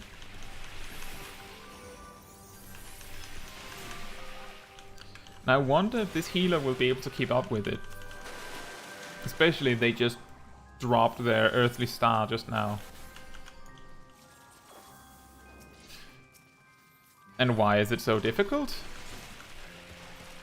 Yep, exactly, Putis. Hallowed Ground. I was actually just eyeing Hallowed Ground, like I used it on one of the first pulls in the dungeon. So I wanted to know whether it was still available.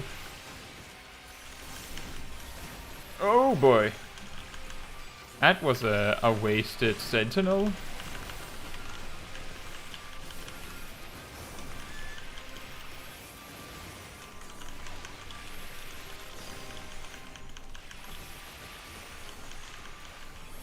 Now we have to be ready to cast heals on ourselves if we need it.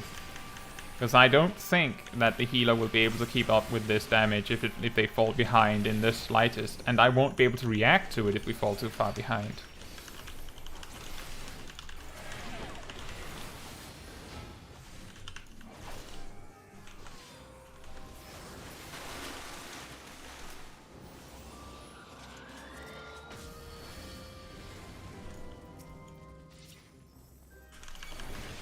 And you see, this fourth weirdly doesn't do the interruptible spell, unlike the other ones.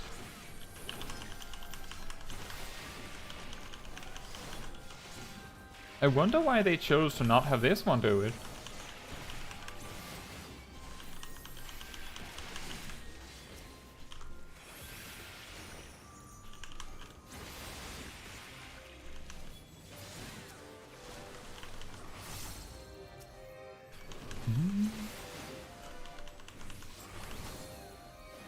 Potus mentioned the is it oh yeah, there was that meme recently people shared about the 5-pack pull in Mount Gold, right?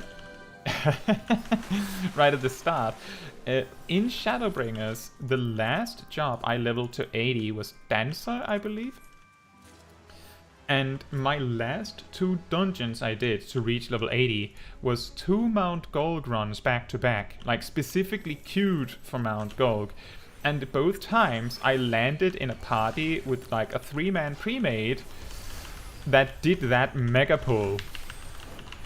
And I had never ever seen that done before. Like I had never seen anyone dare to do that.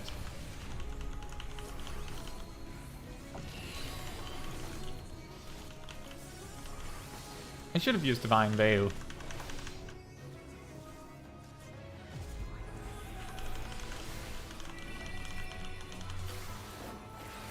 Oh. Great. Everyone dodged becoming a frog.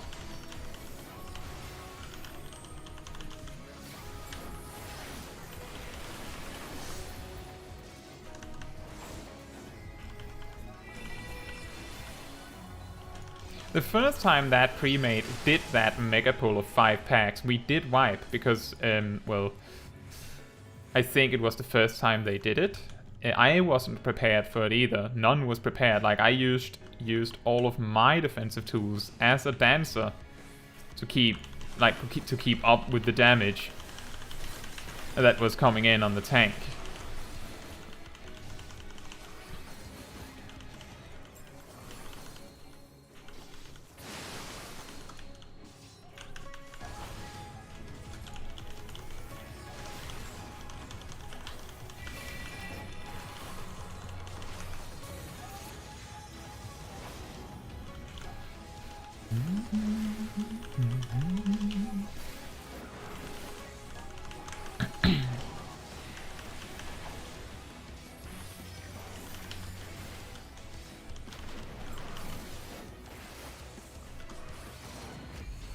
Nope.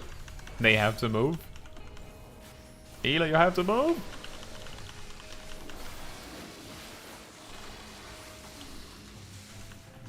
And then I move there so that the boss doesn't turn, so our Reaper doesn't get confused.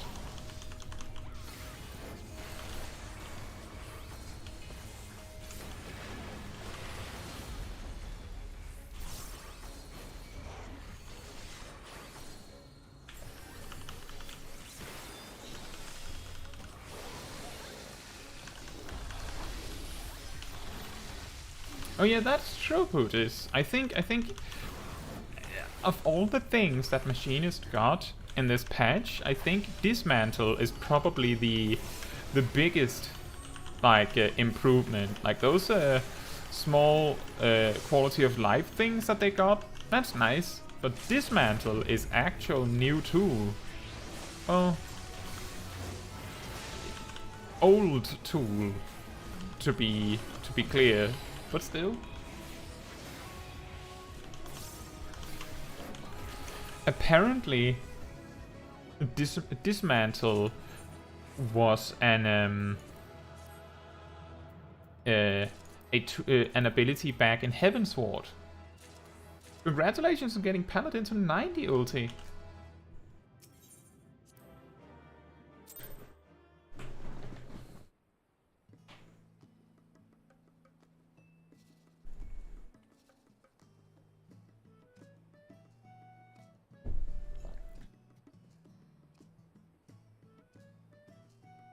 And also, I just want to take a moment to appreciate the animation of Dismantle.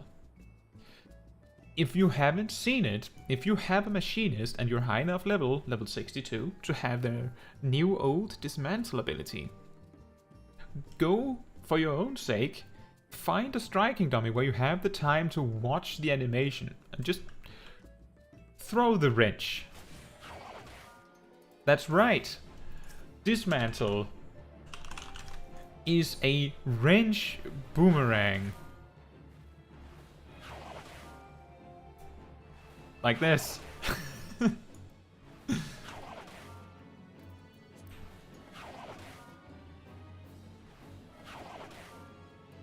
Which is possibly one of the funniest animations in the game for any attack.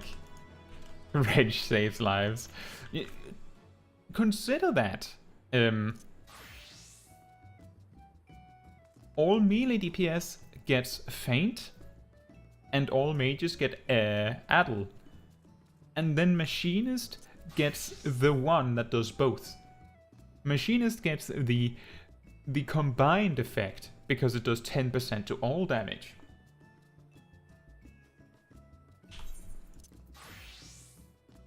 Yeah, Duel, so my friend and I have this meme where every time there was a white screen we would yell Shadowbringers, since it's so contradictory to the word Shadowbringers, and then when it was a black screen we would yell Endwalker. Interesting. I think it is funny that the story of Shadowbringers is a little contradictory, but I won't get into too much detail to that in case there's anyone in the stream that has not completed that story yet.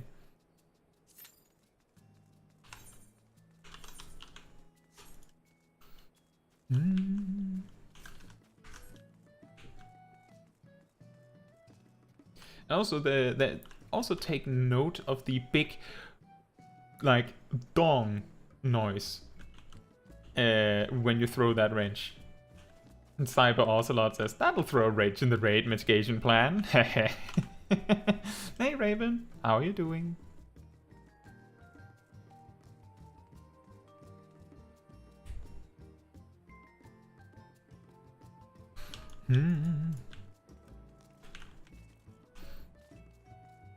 I think Dismantle is an excellent addition to the toolkit.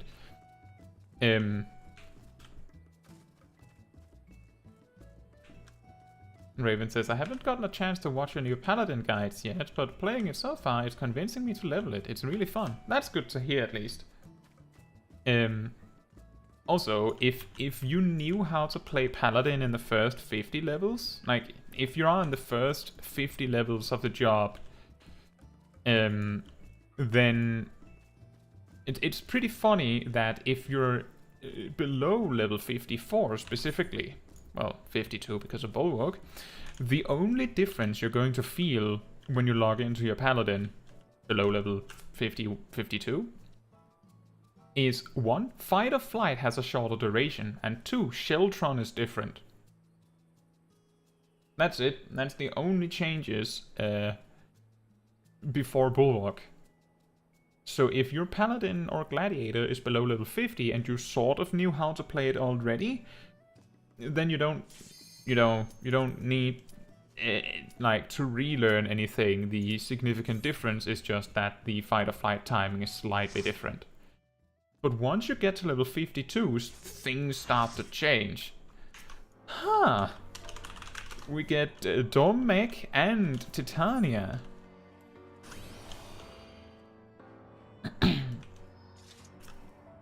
It's been a while since I've done this one, so pray for me and tanking it. Unless the other tank chooses to tank it, they also put their tank stance on.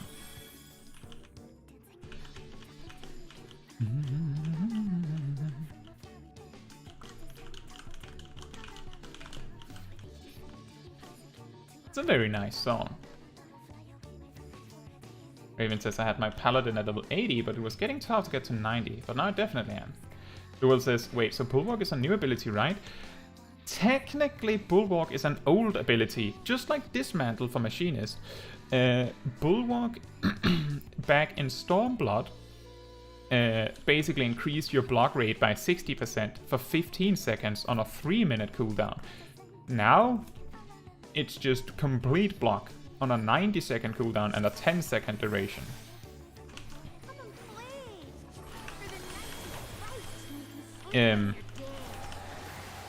I think I messed up the opener that I should have used.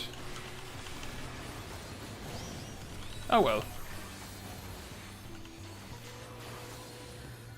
And Raven says, is it kind of like camouflage or dark mind that's like an extra personal mitigation? Yeah, it's more like camouflage because so I explained this earlier. I'll explain it again. It's not super obvious. So the way blocking works in Final Fantasy XIV is that if you have a shield, meaning you're a paladin, you have a 30% chance to block. 30%. Which means that on average you're blocking, you know, about 6% of damage.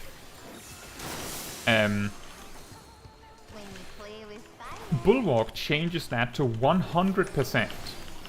Because that means that you're, you know, quote-unquote missing out on those 30% blocks while your block chance is now guaranteed. That is a really weird way of looking at it, but basically you're increasing the 6%, the average 6% damage reduction to 20%, which means that you're closer to a 14% damage reduction increase when you use Bulwark. Now, the reason why I say it's closer to camouflage, but it's not like camouflage, is because camouflage reduces damage taken and simultaneously increases your chance to parry. Now, it's still a chance, so it's not as reliable as Bulwark. My recommended way to use Bulwark in like a trial, for instance, is to there's some people really in trouble.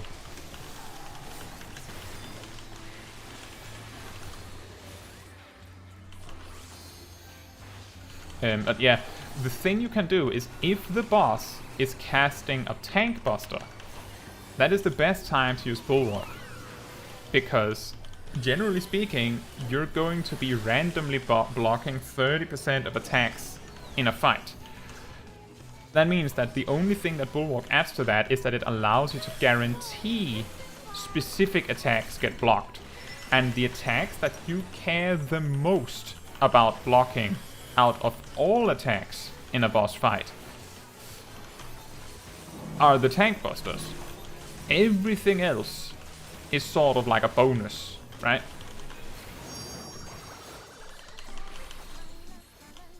So it's more important to use Bulwark for tank busters. In addition to other mitigation, of course, but because of the sheer amount of mitigation that Paladin has access to now, you kind of want to use your your Bulwark on top of something else. I don't know if this is the smartest move, because we actually want to kill them off in rather short order. In order. And I'm pretty sure one of them cleaves. And now I'm the only tank.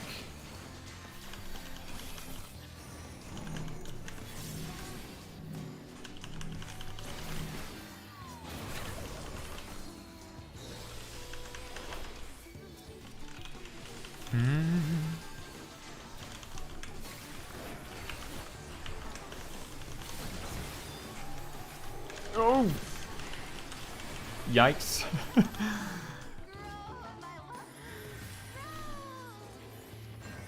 Now the question is whether where's the other tank? Is he going to go and tank the guy over on the other side, or is he just hanging out?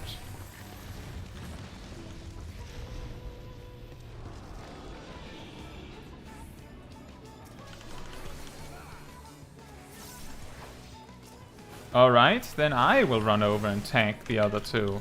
If you're not doing it.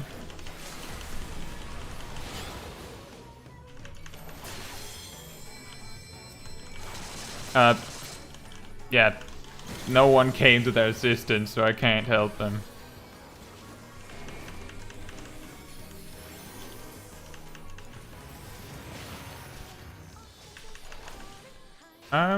We might wipe if people aren't hurrying up with killing Mustard Seed a little bit.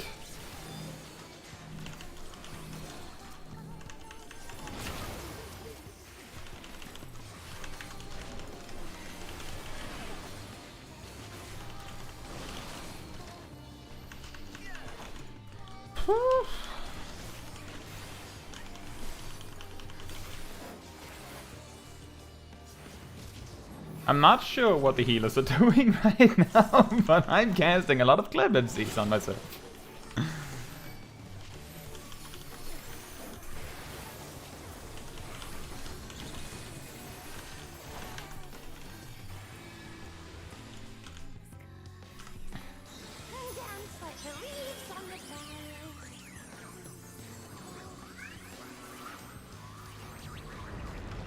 Hello, Silva. Welcome to yours here then. Thank you for watching. You still have 24 days of the 30-day trial. I'm guessing it's because you bought the game? Is that what you mean? Because if you haven't bought the game, I'm pretty sure that the free trial is infinite.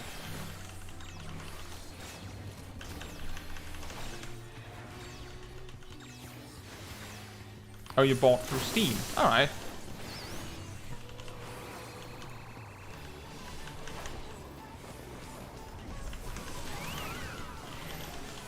Well, welcome to Asia. I hope you continue to enjoy the game. This is quite far into the future, so even if you feel like this seems like maybe something particularly story relevant, it's hard to say whether you will be able to remember this when you eventually get to it in the story. Oh dear, oh dear.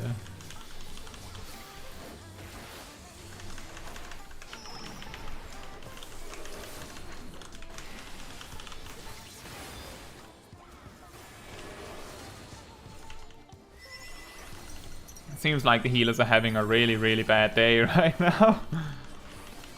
I'm running the worst way around this rune circles.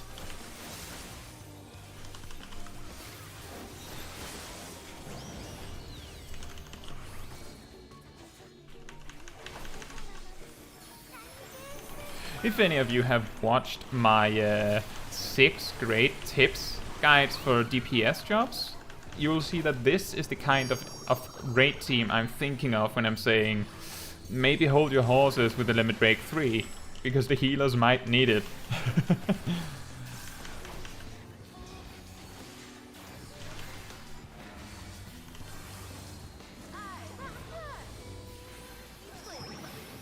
Oh boy.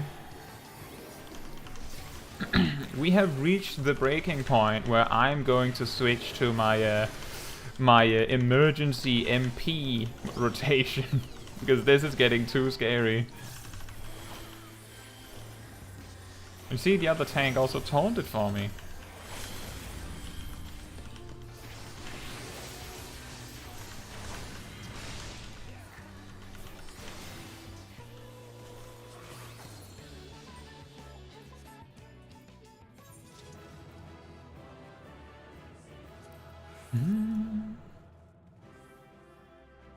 Robert says, that's the kindest way I've heard anyone say that there are some bad players on this team. I don't know. Like, that's the thing, is that I don't know what the problem is. It seemed like the healers were behind on healing for the majority of the encounter. Somehow we made it through. I expected we would have wiped on the intermission when there was a lot of trouble with the ads. Somehow we made it through, and I'm somewhat confident that my excessive use of clemency helped with that. But what you might have noticed is that I spent like most of the second half of the fight never over half MP. And yeah, exactly, Putis. We were talking about earlier that maybe reworking clemency to something else because it's so situational might be a good idea. But clemency has its moments. Sometimes clemency is the best button in the game.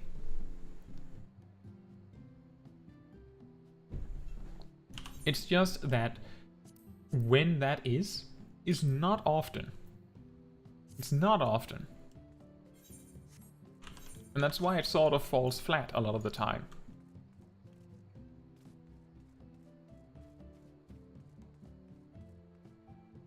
I don't know if you're still in the chat, Silva, but I would love to hear what job you decided to start with if you have just started your adventure. I think that's always interesting to hear. Like, why did you choose your first job, for example? For my part, oh boy, 24 minutes. Let's maybe do normal raid first. Maybe Alliance raid can switch to be tank in need in the meantime. From my part, I played my first day on the free trial as a gladiator. I got to like level 18 or something. And then I found out that if you bought the game, because back then the free trial was level 35 and did not include any expansions, which meant that Aura was not available. I discovered that Aura was a race you could play. So I deleted my character, bought the game, and started over as an Arcanist.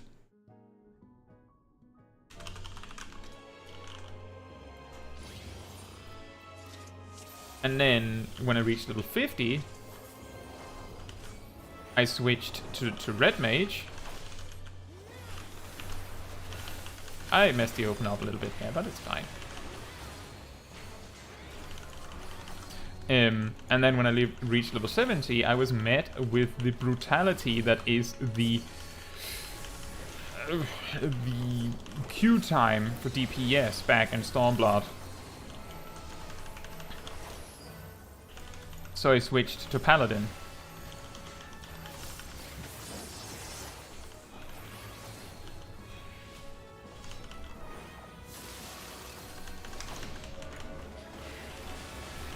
Buddhist says, I changed character too much. Aura, Mikote, and Viera mainly. Bonnie. I did start as a female Aura Gladiator, which didn't look like a tank at all. What do you mean?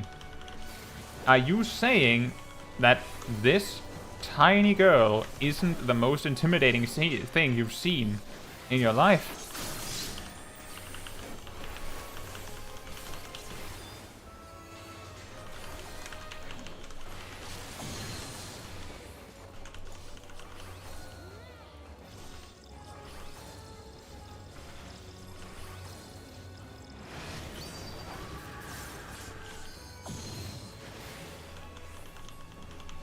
Lala tanking is even more intimidating. Oh yeah, those are good too.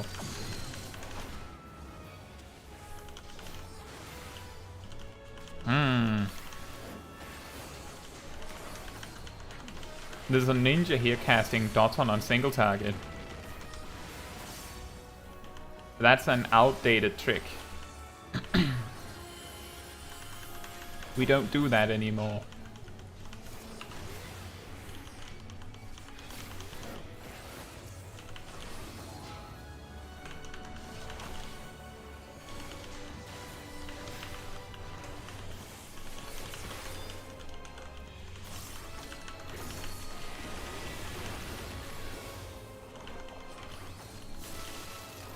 Now, that is an interesting little story, is that back in Shadowbringers, Doton did like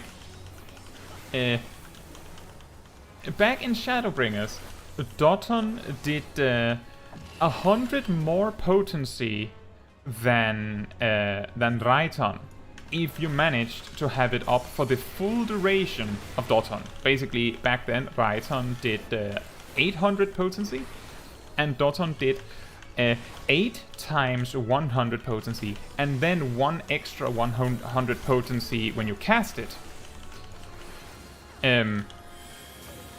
Which meant that it just barely did more damage than Raiton if you used it at the correct time. Oh dear.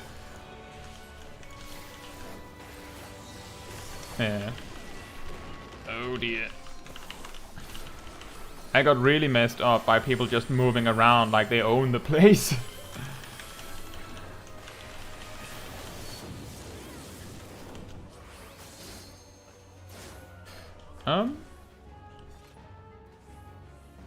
So let me just continue that story. So in Shadowbringers, Doton did 8 times 100 potency and then another 100 potency when you placed it, but it lasted 24 seconds. Which meant that you needed to like have it last the full 24 seconds for it to beat Raiton. Otherwise you might as well have used Raiton. Right? In Endwalker, Doton does like, I believe Raiton does 650 potency, and Doton for its full duration with everything included does 560. It specifically does like 1 tick less than, like even if it did 1 tick more, it would still be worse. And they've specifically nerfed it, I believe, to remove that confusion, because it is kind of weird to have an AoE ability as part of your single target rotation, isn't it?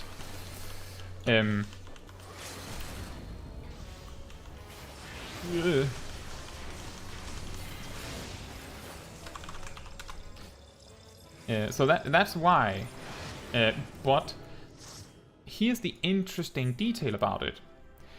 In Shadowbringers, and I believe also in Stormblood, to be honest, it was not perfectly clear that the ninja, that Doton actually had that mechanic that it takes an extra time.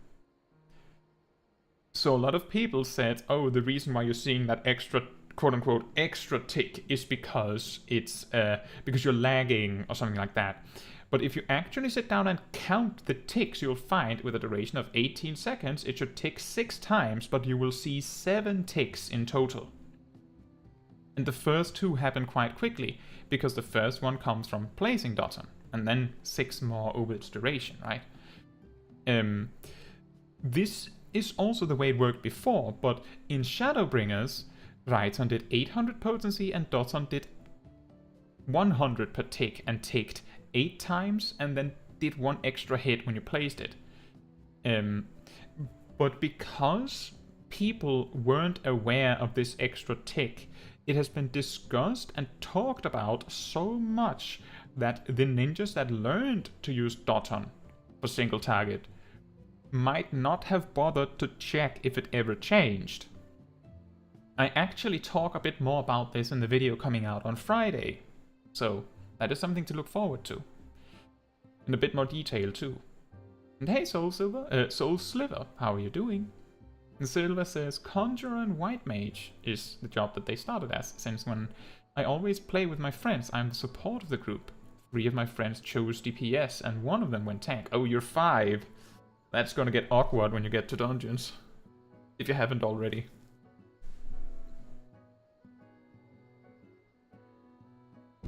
Unless you just team up in 2 players and 3 players. But yeah, that is why Doton is no longer good to use on single target. And now, you might say, but wait, what if you're low level? Because sometimes things change when you're lower level. I believe in my low level ninja guide I do mention this Doton trick, because my low level ninja guide is from Shadowbringers, but I do believe my notes, my patch notes, pinned comment, do clarify that you shouldn't do that anymore, because of our Endwalker. Hey Woolly Ram, I hope you're doing well. But let's just...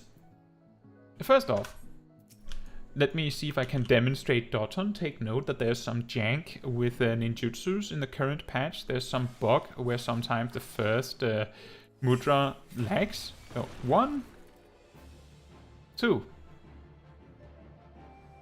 3, 4,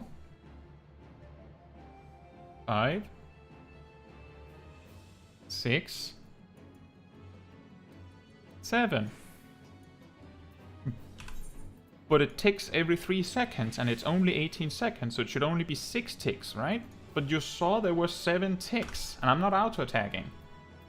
So now that we have that part of the way, we know that Doton ticks 7 times for 80 potency. And let's see, that's 800 minus 240, so that's 560, and Raitan does 650. So if I jump into, I don't know, Snowcloak synced down, like so, we can see that there are nothing different about either action when we go in there. Raitan is still 650 potency and Doton is still 7 times 80. So that's why. Just to clarify, Carlos said, how come? So that is the reason. And the reason why some ninjas still do it is because it has been so ingrained in the way it is played that people might do it, especially if you're downscaled to lower levels where you used to do it. Back when Doton had a duration of 24 seconds, it was actually feasible to have a 100% uptime of Doton too, if you wanted to. But you can't do that anymore either, because the duration is shorter than your ninjutsu.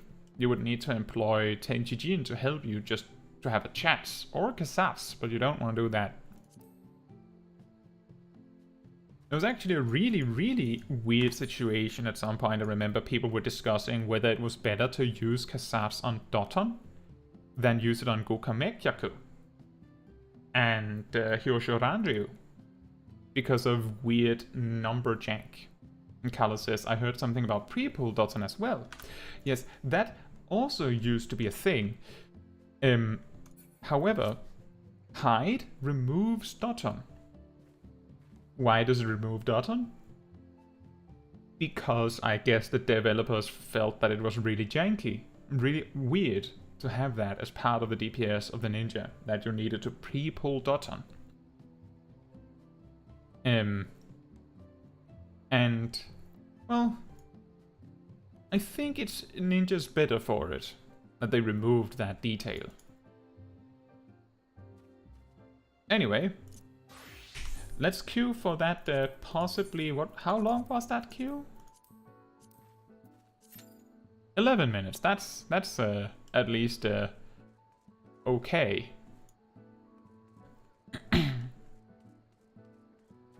Yeah, if you see a ninja cast Doton when there's only one target, it's because Doton used to be better. For a reason that was so strange that you might read the tooltip now and say, I'm not sure if it's worse.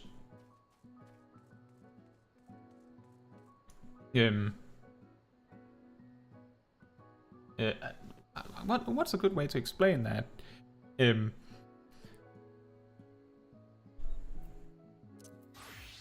If you watch a ninja guide and is told that Doton is better than Raitan because of a weird shenanigans with a hidden 9th tick, and then you read the ability now and see that the duration and the potencies in that guide does not really match up anymore, you might think, well, they said it had 9 ticks, and because the duration is 18 seconds, that would mean if it ticks every 2 seconds, that would give you 9 ticks. And if it was 9 ticks, it would be 720 potency, which is more than Raitan. So there is a way to reason that Doton would be better than Raitan. It's just because of a past of extremely weird mechanics of an ability. I think the problem is that it doesn't clarify that it hits an extra time when you place it. I think that's really the reason why it's so confusing.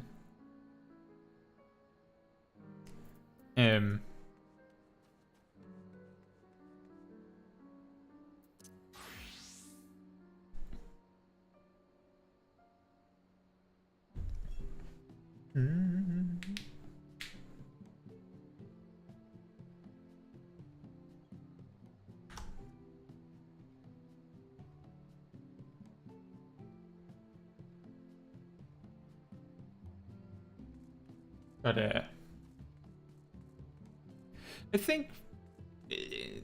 I think also an interesting detail with that Doton trick is that the reason why it was discussed so much is because if you were playing in Shadowbringers, you have to keep in mind, to get the full value out of Doton, you have to place Doton under the boss, and then the boss has to stay there for the full duration, right? Which means that you have to know where the boss is going to be standing for the next 24 seconds back then. Which is very difficult. However, if it does not have that 9th tick, then it's equal to Raiton. And the weirdness of Doton being better than Raiton, like just on its own, that fact is so weird that I'm pretty sure that a lot of people reasoned that Raiton was at least equal to Doton because it made no sense that a single target ability would be weaker than an AoE ability. Which makes sense. And the argument for why you would want that is because it's easier if Doton isn't better. It's like, how can I say, back when in old Paladin, like with the old Paladin, if you had a high skill speed amount, if you had high skill speed, I'm a replacement. If you had high skill speed, oh boy, a lot of people left. If you had a high skill speed, then you had to use the quote-unquote fast Paladin rotation, which, if you see in my video, they're abandoning. Well, I guess I'll say yes, because I'm coming to a nightmare group who's suggesting to abandon before I have even arrived. That's a shame.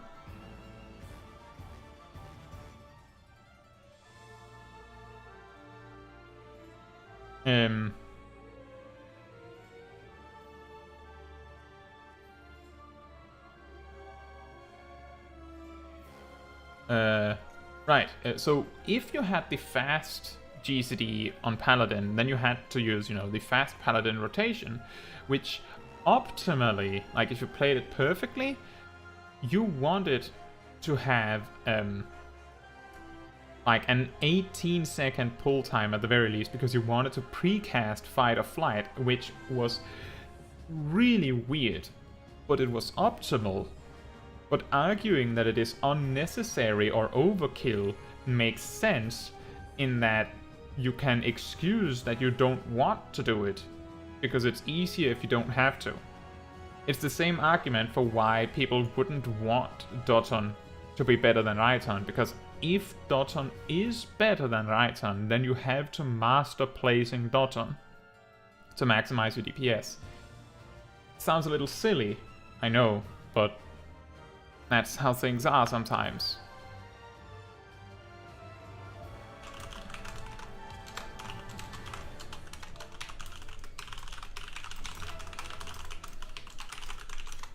Right, so they pulled with no healers in Alliance B.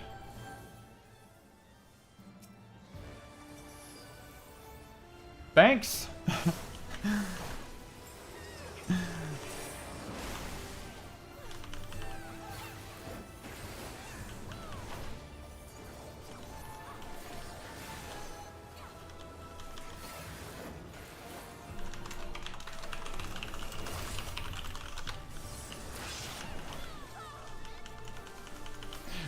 Me and the red mages are the healers. I'll just use my 1-2 combo to like conjure up some heals. Hey Lanak, how are you doing?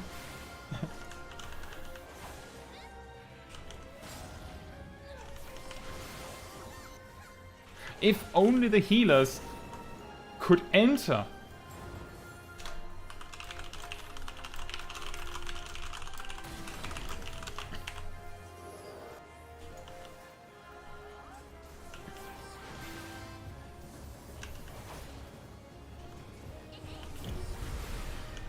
So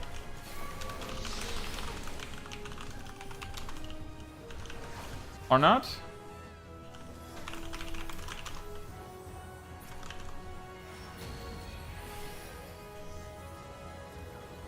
It looks like they're just watching from the sidelines because they can't enter. Good to hear, Lanak. It was going great, but then I was a replacement in an alliance raid where I joined and immediately was met with the vote to abandon, and we didn't abandon. And then someone was tired of waiting for replacements when my raid team had no healers. Do you want to know where my healers are? They're out there. Out in the distance.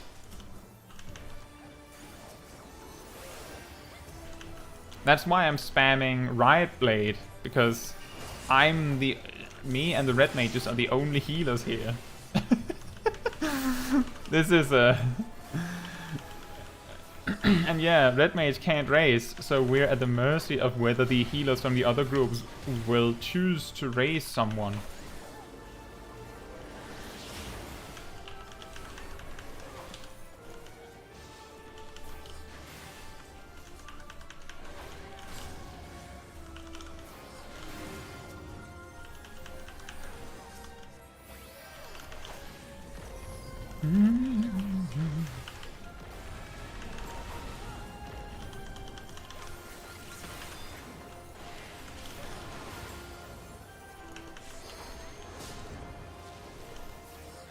This would have been so much easier if someone hadn't pulled. If they just waited one more minute, this would have been way easier.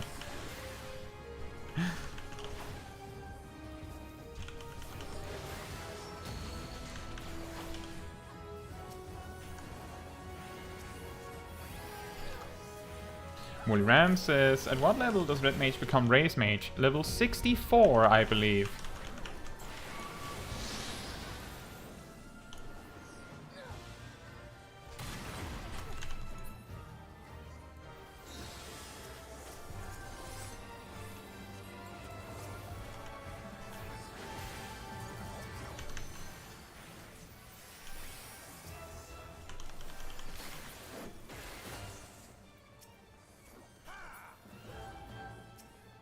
If only I had more mana.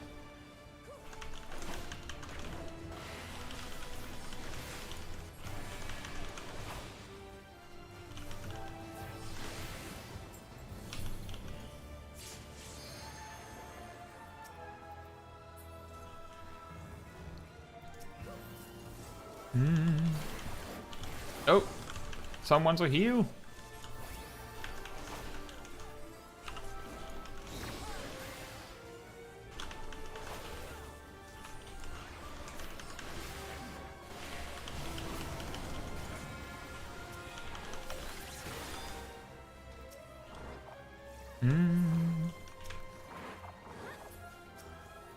Yeah, we got a lot of clemencies in on Titania just a little bit ago. Now we're getting even more value out of it in here. Oh boy.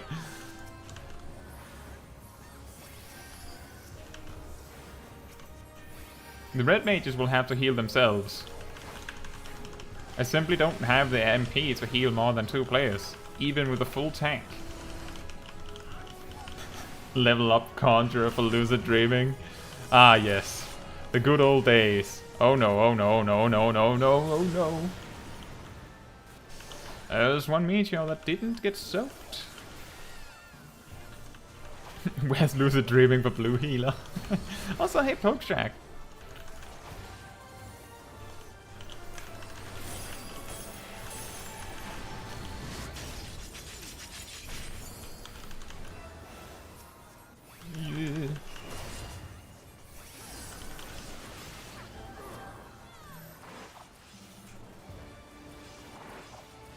Oh, there's one stack marker that might not... There's two stack markers. Ow. That's a lot of damage. And Scathach needs to go way away from that ad. And that ad needs to be killed quickly. I wonder if people will do that.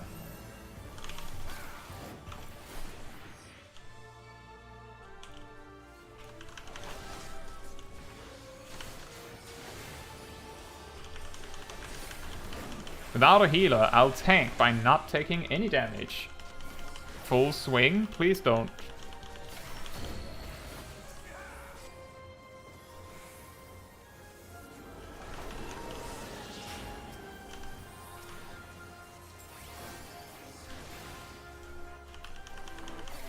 Oh boy.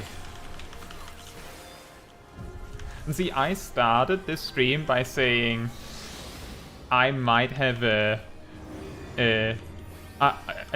my stream name might imply that we're doing content with a full raid of paladins, but I didn't actually intend for it to be that, because that would be too janky and weird. And here we are with this. Why am I tanking? Why? How did I get aggro on Scathach at all, in fact? Did the main tank die? Those are dying if they can't heal themselves, because I can't help them. Ugh.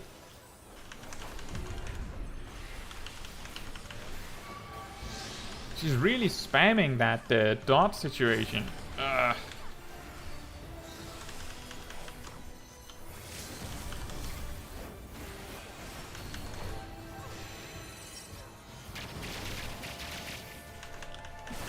And now I'm tanking, apparently. We're going to wipe if I'm the tank. Yes, have the tank with no healer tank. That's a great idea.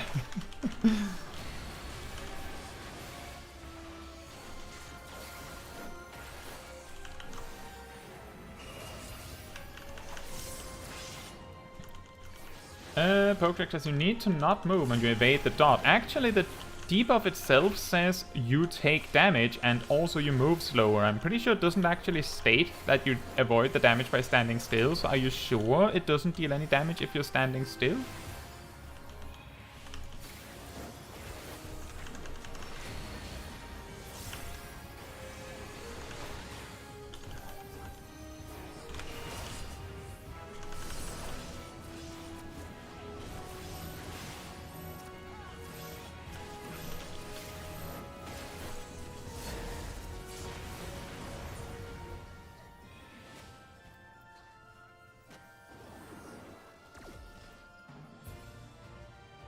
The other tank was in here all along and just decided to refuse to take up tanking even as he saw me dying slowly.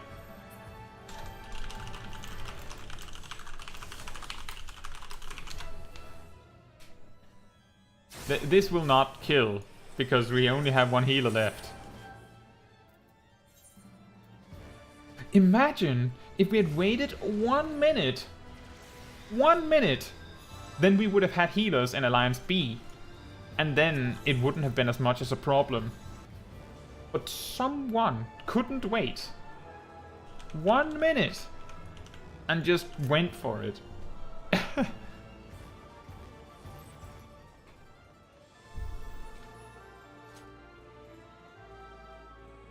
In Pokecheck, I mean, you don't obtain the debuff if you don't move when the floor changes. Ah, okay. I wasn't sure about that. Thank you for letting me know.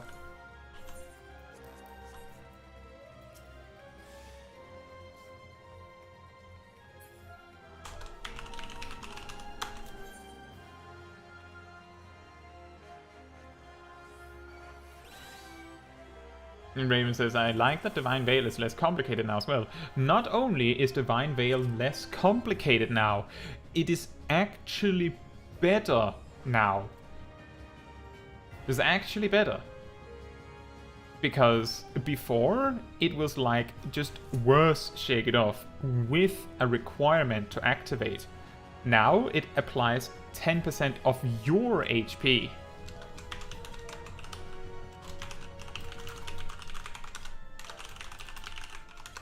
%10 of your HP as a shield to everyone, which means that if you use it... Oh yeah, sure, someone just pulls. Whatever. Why do we make a pull timer, right? Or well, why do we make a ready check, I should say.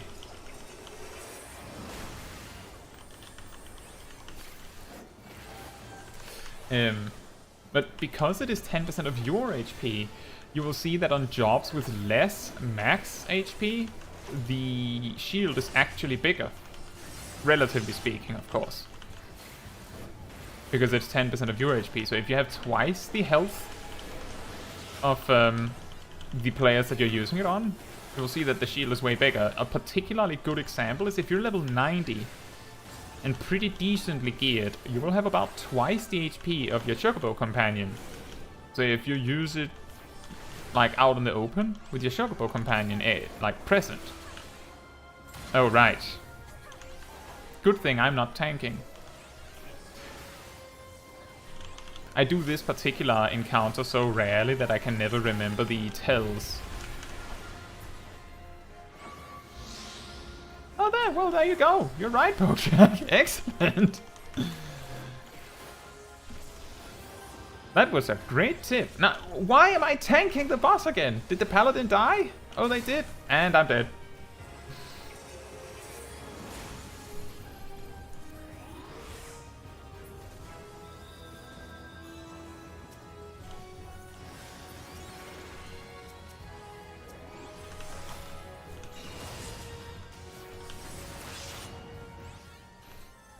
Oh no.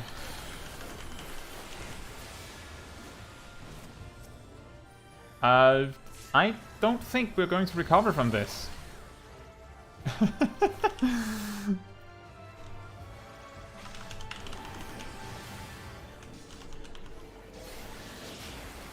I think it's better to just wipe this, honestly. Someone just wrote in the chat, someone make a video. Should I tell them?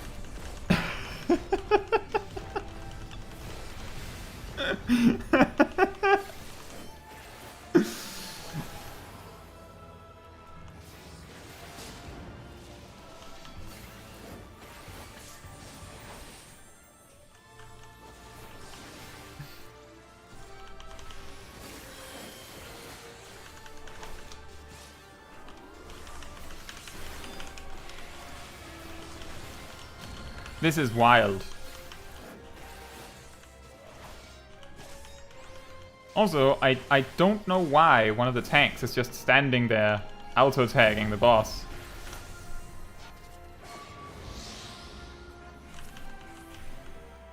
Okay, just kill me. Just get it over with, Scavenge. You win.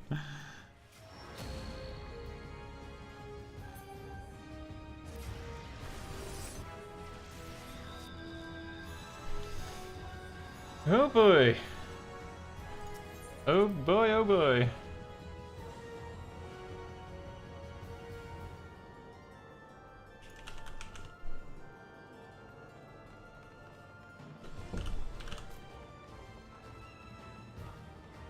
Woolly Ram says pull timers are for sweaty tryhards. I didn't even want a pull timer, honestly. I just wanted a ready check to succeed.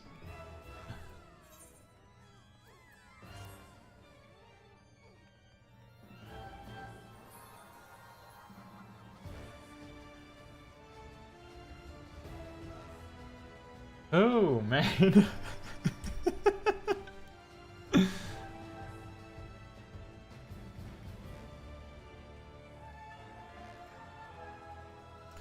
And the motion to abandon failed again.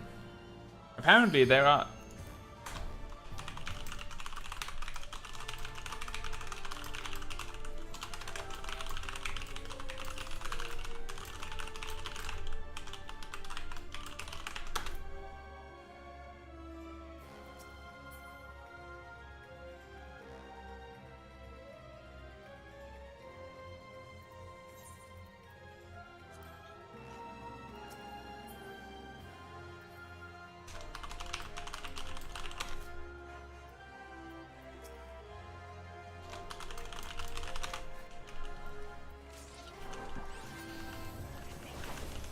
Hangout, I really like this one. The chaos is just too good. You know, this is perfectly fitting for the chaos data center, don't you think?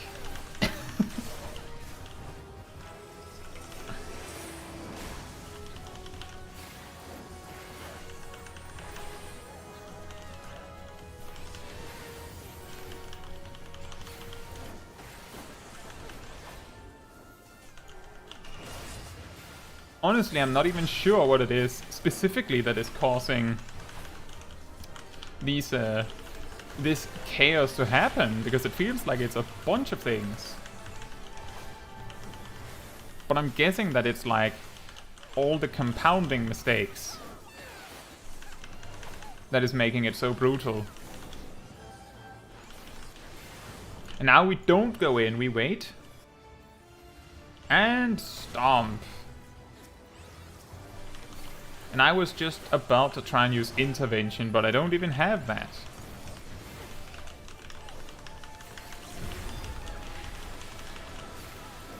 Ah, I forgot to not move.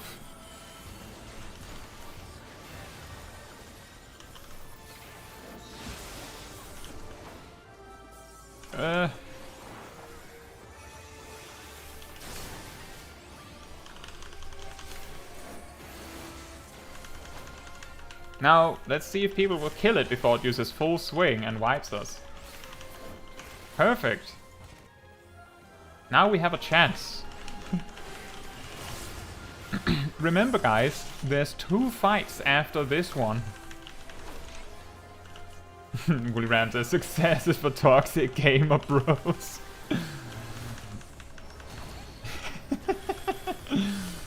You don't pay my sub.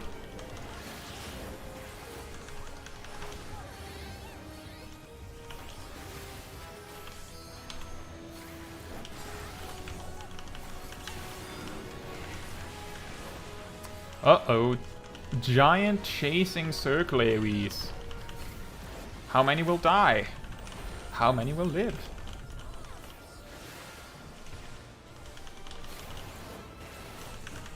Let's put some damage reduction on that spear, because some people will not dodge it. And then we kill the ads. And person died because they didn't want to look at the weird hand. Raven says, the only reason I know this raid is from the mobile event last year that included this one. I spammed it for days. Isn't it included in... Wasn't it included in the mobile event we just had? Or is that the one you're referring to?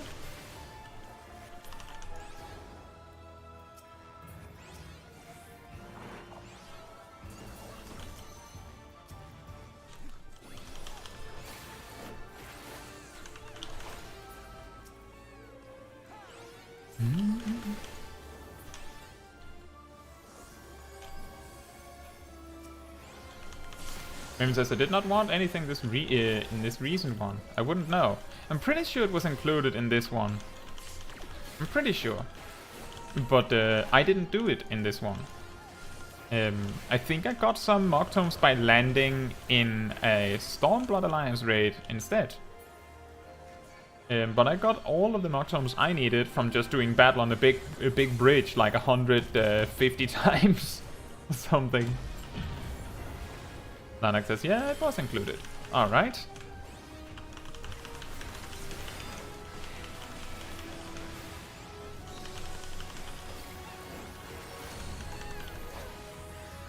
I think we're doing it, guys. Maybe.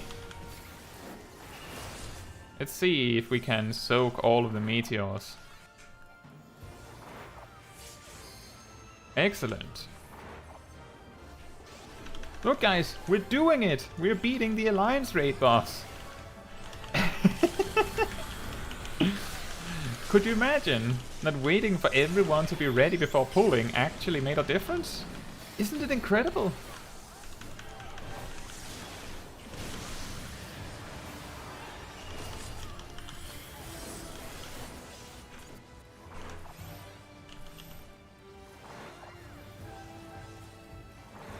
Are we soaking everything? Great. Oh no.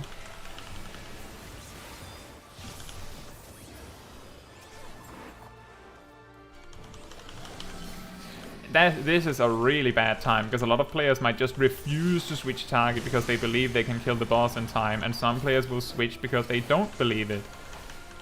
And going half and half might not be good enough. Turned out to be good enough.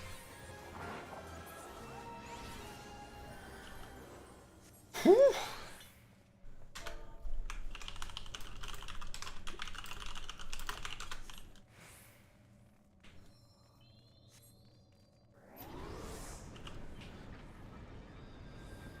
Ooh, man.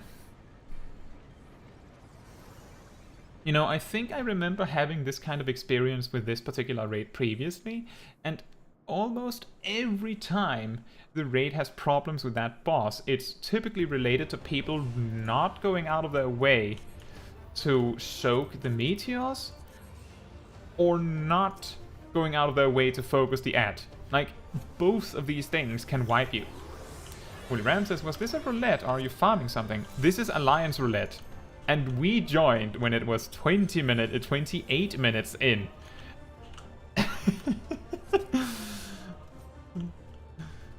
I don't know why we're here. But we are.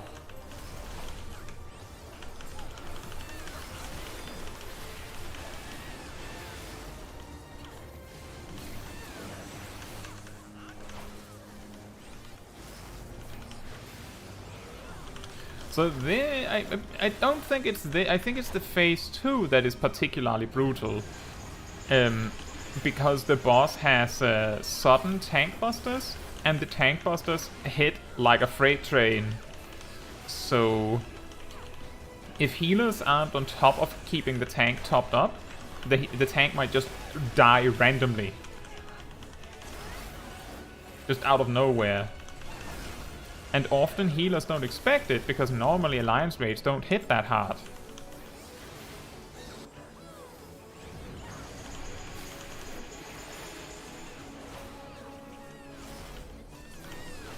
I will turn on tank stance so that I'm going to be eventually third.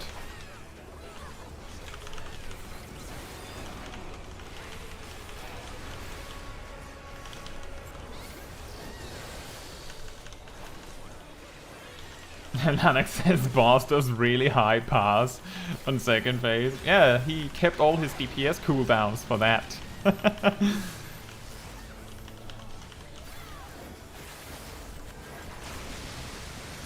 And so the main tank right now just said that they appreciate all the healers spam healing them. Which makes sense if true, because the boss hits so hard. Like, this is the kind of boss where you need to cycle defensive cooldowns for his auto attacks.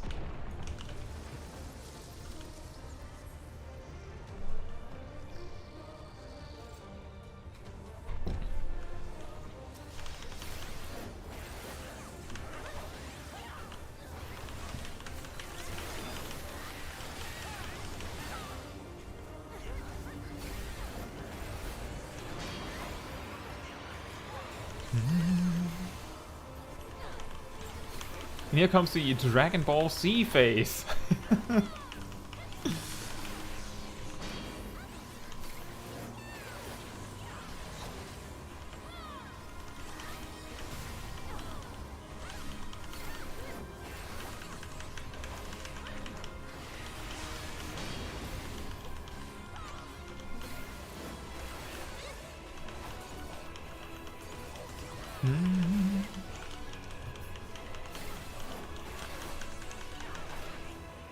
But this is to go even further beyond!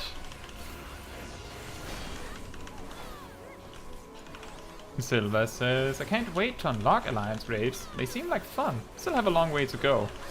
Yeah, the higher level ones are particularly interesting. The first 3 Alliance raids are a lot easier. Not to say that they aren't fun.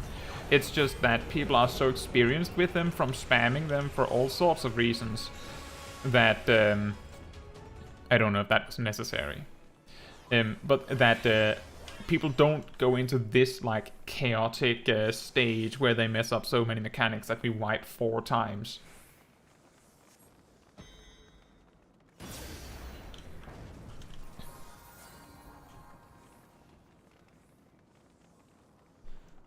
Carlos says, the warriors only hitting with AoE? Really?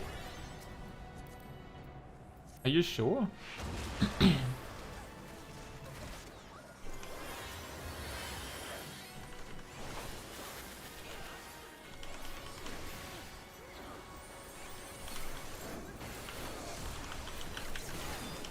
Oh yeah, you're right. For some reason he's just cleaving. That was a really good eye, Carlos. You noticed it even without like any spell effects or anything. Just the body movement. That was good. Nice. I don't know. I don't know why he would do that. I have no idea. And even if it was for the damage bonus, once you have Storm's Eye, there's no reason to do that. I believe there is one of the encounters in in the current Savagery tier where there is such a strict attack window that you... Oh boy, well, you're dead.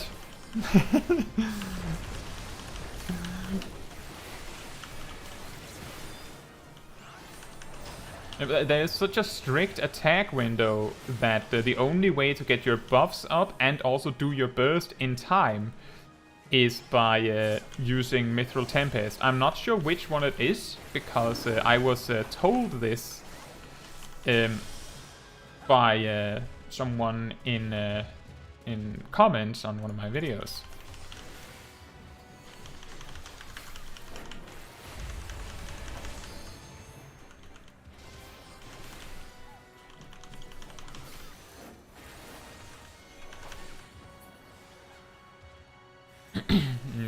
Putis says, looks like it is Savage with that weapon.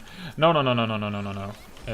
And a relic weapon is... the current raid tier's relic weapons are actually intended to be like a catch-up weapon. If you're doing current tier Savage content, then you will not be using a relic weapon, because there are multiple better options.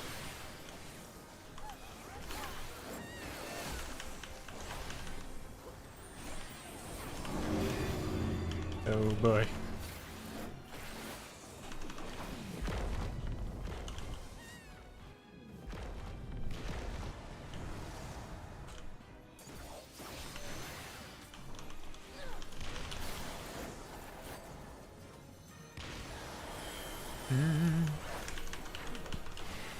Uh-oh.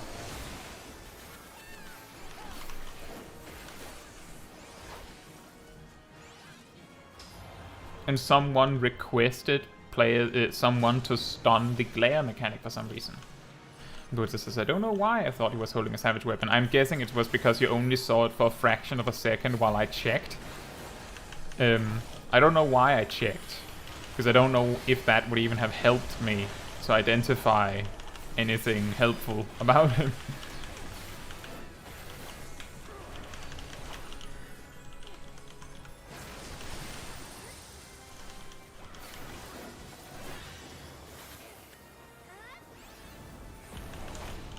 Hollow Omen.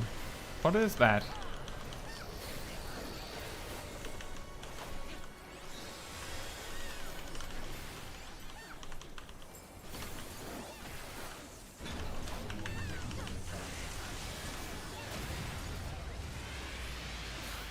That's a lot of damage.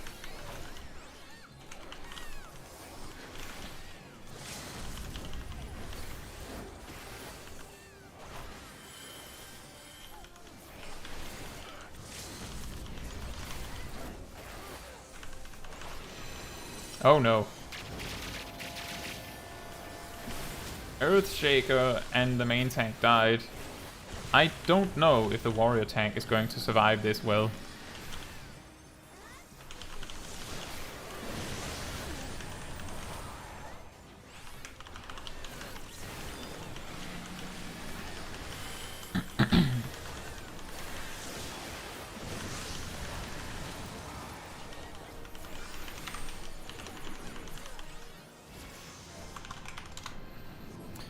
Oh boy.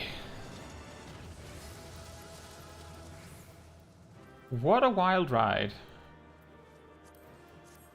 I'm not even sure who to give the commendation to, but I gave it to someone.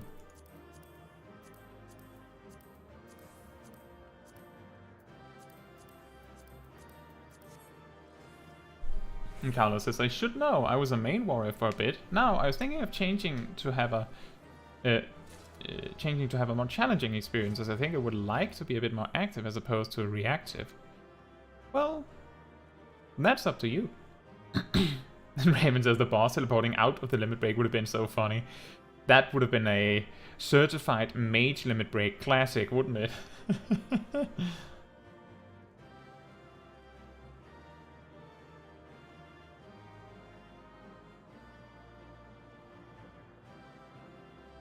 And Silva says, I've been farming the Praetorium for 150 poetics to buy my gear set in Madonna. So far, got the staff, gloves, and boots. That is not a bad idea. I just want to say that you don't have to farm that. If you do your main quest, just, you know, progress your main quest as you go, you will eventually be given a full item level 110 gear set. It's not 130, but it is good enough to carry you all the way to Heavensward, so you don't have to farm poetics. I do heavily recommend, like, if you have the poetics, to buy a weapon at least, as you have done, because the weapon is far more impactful than, well, everything else in your gear set. What do we have left? We have frontline, and then I would actually like to do some specific weekly clears. Anyway, I will be right back, and then we'll continue to do some more things.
Alright, I'm back.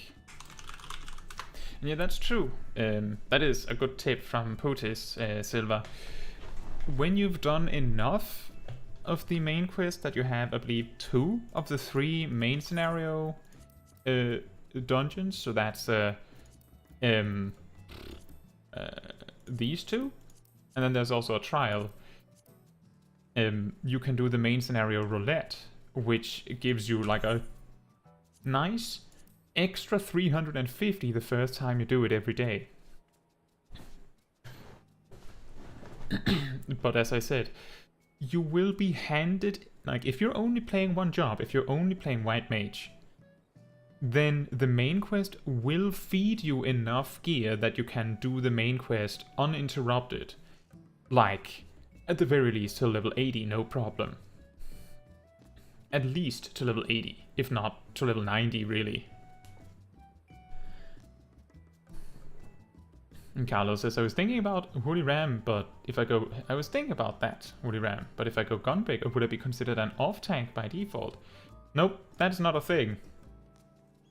There is no such thing as designated main tank and off-tank tanks. There are a few fringe cases where one tank might be better than another for main tanking and off-tanking, but overall what matters more is whether you use the cooldowns at the correct time.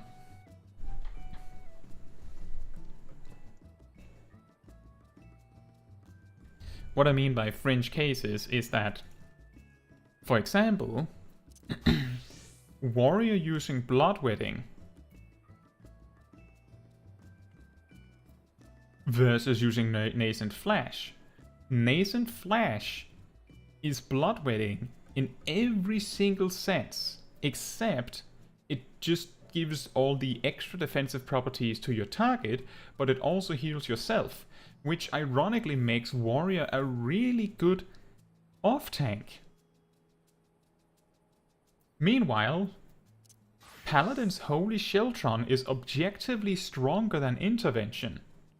As far as I know, I'm pretty sure it's still stronger even with that extra thing with Rampart or Sentinel. Which means that Paladin is better suited, slightly better suited to main tank. Also because, as the Paladin has a shield, you could say that the Paladin has a permanent defensive cooldown active at all times, that the other tanks don't have.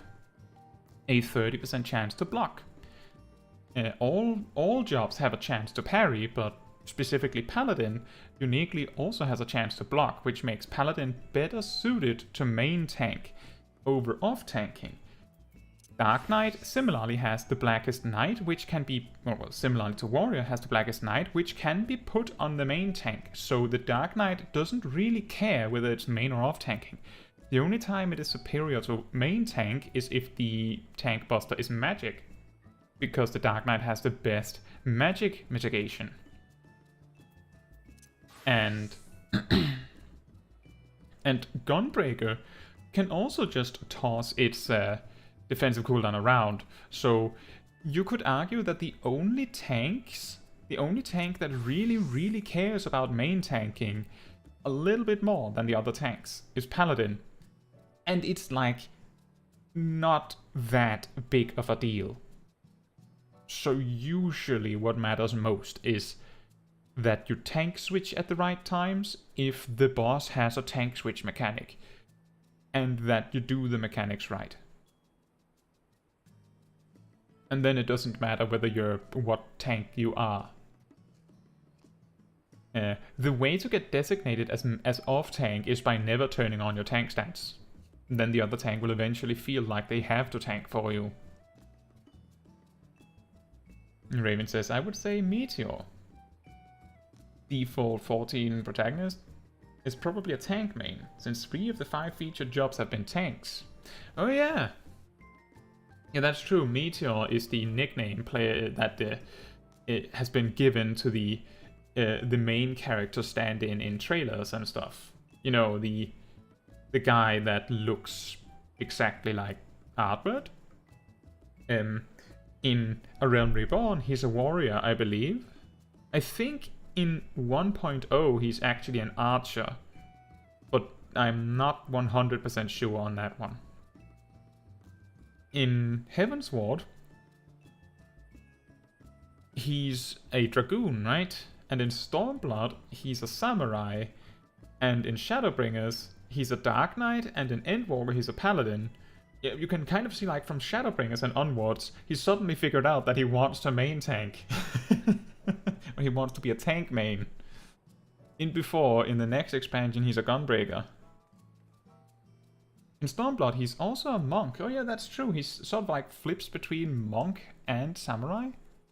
You could also point out that in Shadowbringers, he flips through nearly every single job in the game. So he's certainly not a one-trick pony. He plays most jobs. He just happens to want to play Dark Knight in Shadowbringers. Now, let's do Frontline. That's also a daily.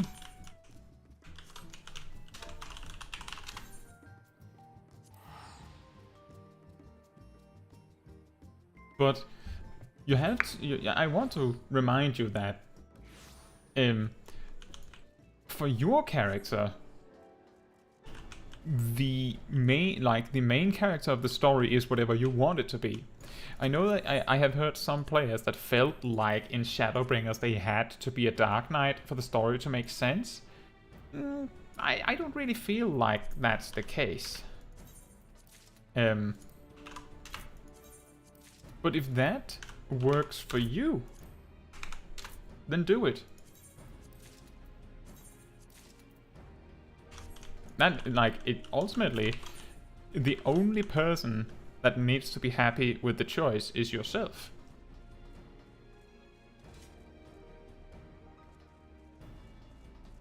Yeah, Shadow Pringles. That's a missed opportunity of a collaboration with Pringles, huh?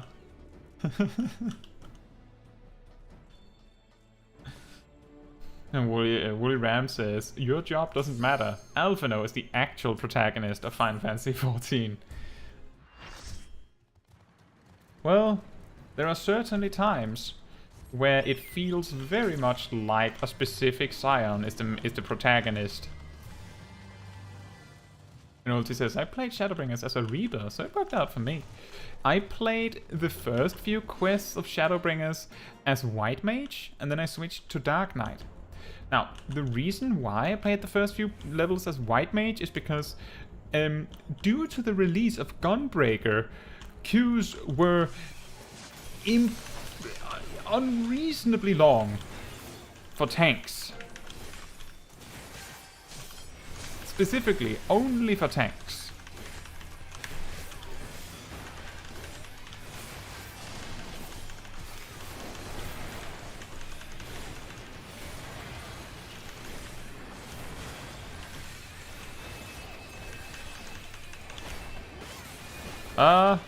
I'm going to run slowly away.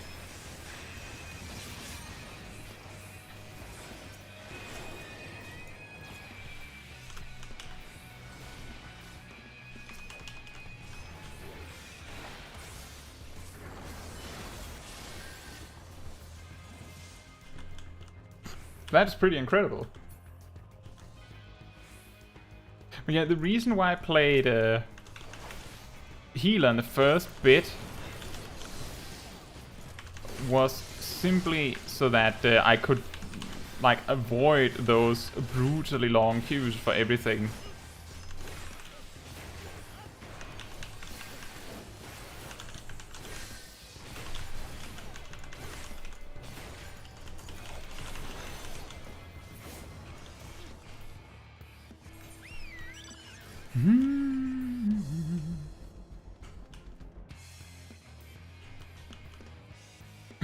Yeah, I think the common consensus, as Woolly Ram says, is that I think most people believe that the most likely new jobs are a ranged physical and a mage.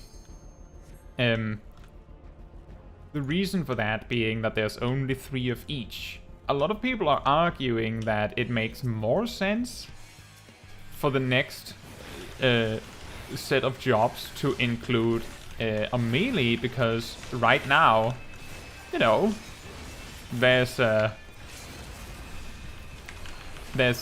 5 melee, and if you and there's 6 ranged jobs, like just in general.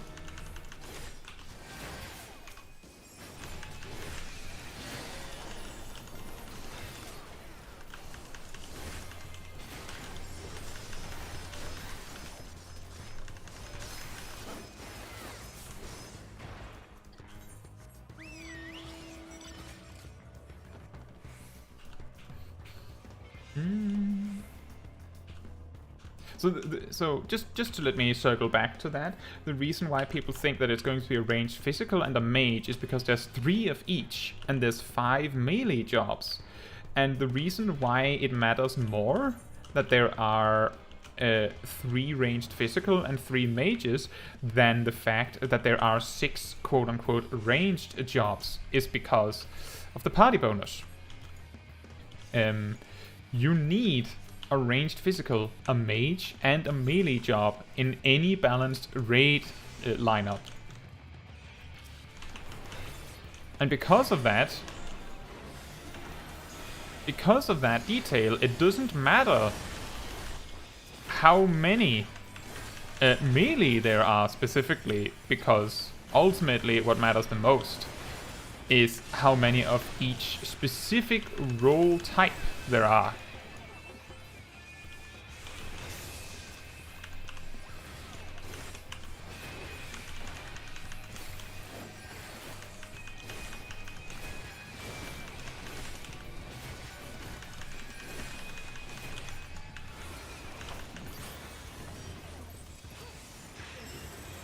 Uh-oh.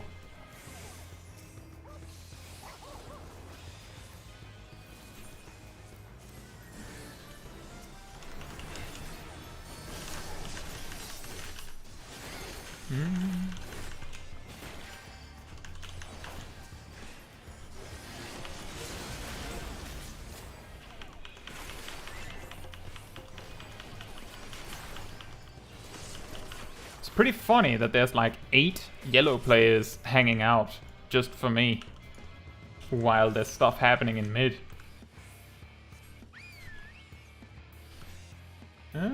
Raven says it's hard for me to swallow that considering the DPS queues are already really long and then they add 2 more. Well, I think what you have to keep in mind is that the reason why the tank queues got really bad in Shadowbringers is because Gunbreaker is a tank that is sort of marketed as a DPS job. It is the tank that feels like a DPS, a little bit like a DPS to play. And it looks like a DPS, and it's a popular job. People have wanted the Gunblade in the game for a long time. So a lot of players switched to Gunbreaker regardless of what role it was. The way that I saw it, because of how specifically people stopped to play Gunbreaker within a few days, and yes, it was just within a few days, a lot of players picked up Gunbreaker because Gunbreaker looked cool. They played Gunbreaker, played it for a few days, and then they remembered, wait a minute, for me to use the Gunblade, I have to tank, and I don't want to tank. And then they switched back to DPSing. That's the way I see it. And that's why it happened so rather surprisingly quickly. Because people switched to Gunbreaker because it was cool, new car smell, and then they switched away again. If you are a main tank and they release a new DPS job, that DPS job has to be incredibly awesome for you to switch away from being a main tank, right? So them adding 2 more DPS jobs doesn't mean that there's going to be far more DPS in the queue, necessarily. It just means that if the new DPS job is so incredibly popular that tanks will switch to it. Specifically, if tanks will switch to it, that's the key problem here. If tanks will switch to it, then it might have an effect on queue times. Otherwise, it's probably fine.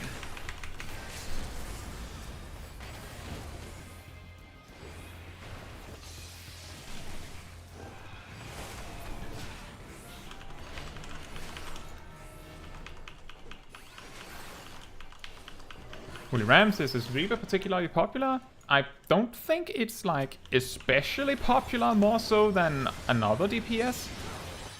But that's a good question. Did you feel that the queue times for DPS skyrocketed at the start of Endwalker? If you played at the start of Endwalker.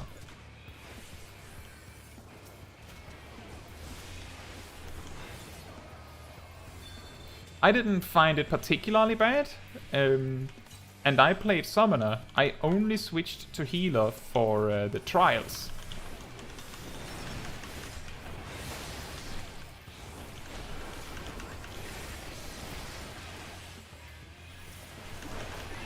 That was a weird time to get knocked away.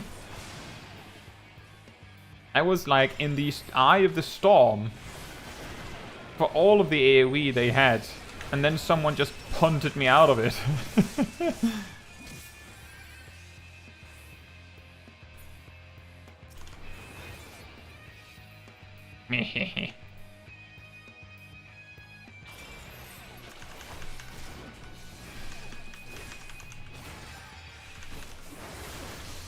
What's happening? What's this three-way situation we've got going on here?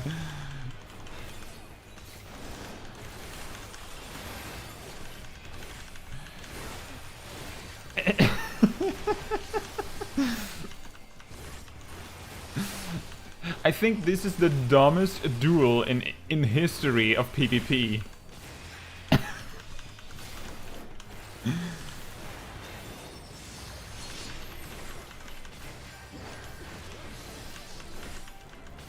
And this warrior decided to, like, start the dance. I only attacked him because he was mounted near me.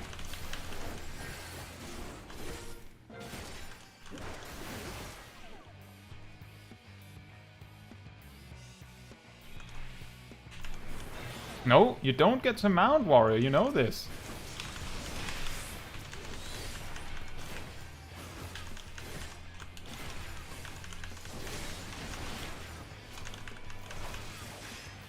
No one is retaking the point, apparently. Silvers is my second role I would play as tank once I've finished leveling my white mage. When I do swap tank, I might go warrior first. Well, warrior is a good choice. It is also particularly strong at healing the party, incidentally.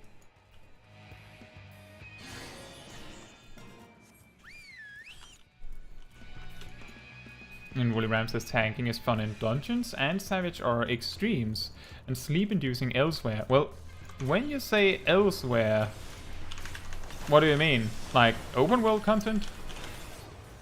Because it takes longer, I'm guessing.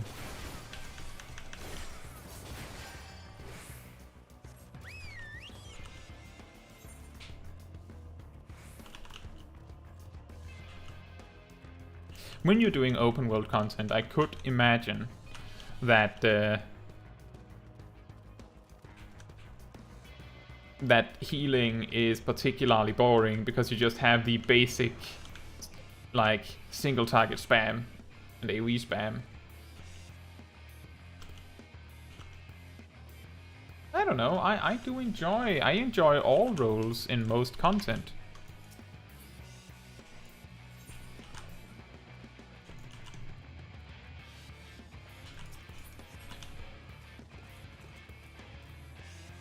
Is that yellow player just waiting for people to leave the area?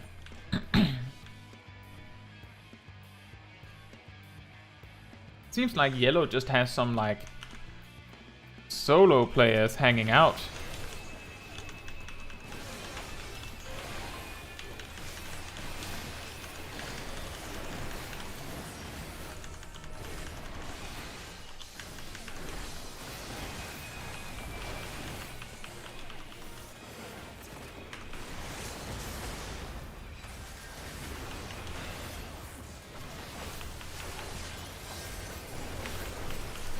I think I'm dead.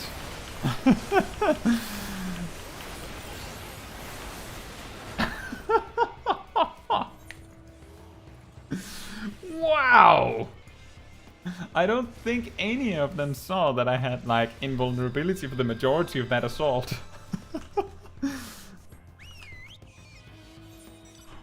That was incredible.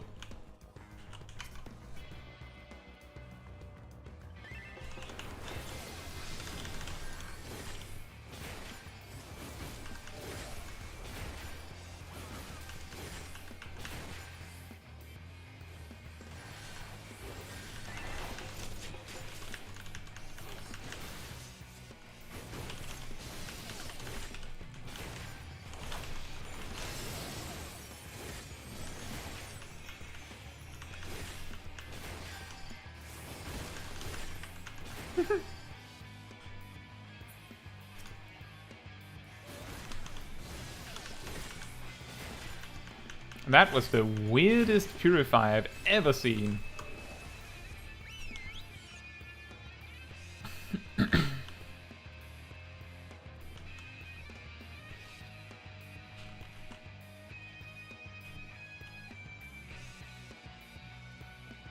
Carlos says, Yoshi P was asked about the healers being boring and he seemed hesitant to answer. Yeah. It's a tough question because I'm pretty sure that some players find it difficult enough as is. Like, casual players will find it difficult enough to like find time to attack at all. Now imagine if the rotations for healers were actually complex.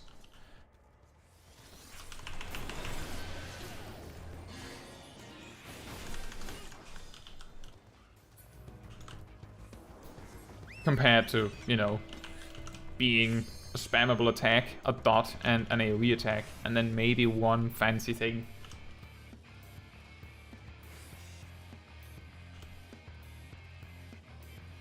But I can see why some people would find it boring, especially if like you played something like, say, Scholar back in Stormblood. I believe in Stormblood they had 2 or 3 dots, something like that.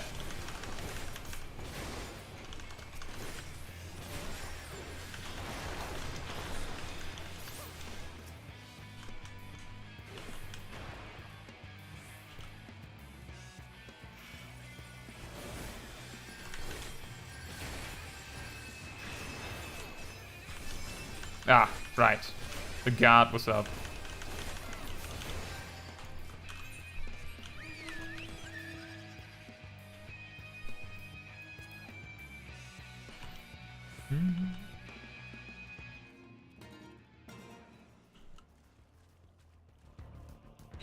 I'm very impressed by how many like solo attackers there are in this map. Like just stomping up on enemy bases to just steal it behind their backs. It's quite impressive.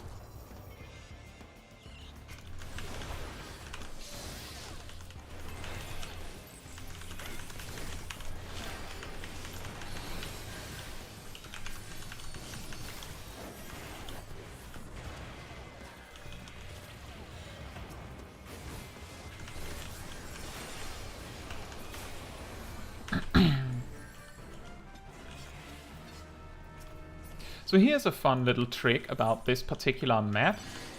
The passive point generation for holding bases increases exponentially with each base you have. In this map specifically. In all the other maps, it's like, it's okay to have multiple bases, but in this particular map, it's almost more important to hold 3 bases than it is to participate in the middle at all. And often participating in like attacking side bases tend to lead to more regular combat, which also gives your team more points than hanging out in the mid.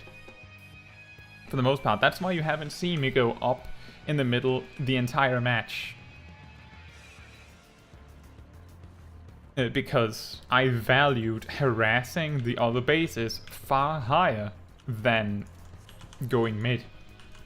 Because of this exponential factor, but because we're this close to winning, participating in the center mechanic, especially being there first, might be all it takes for us to win right now.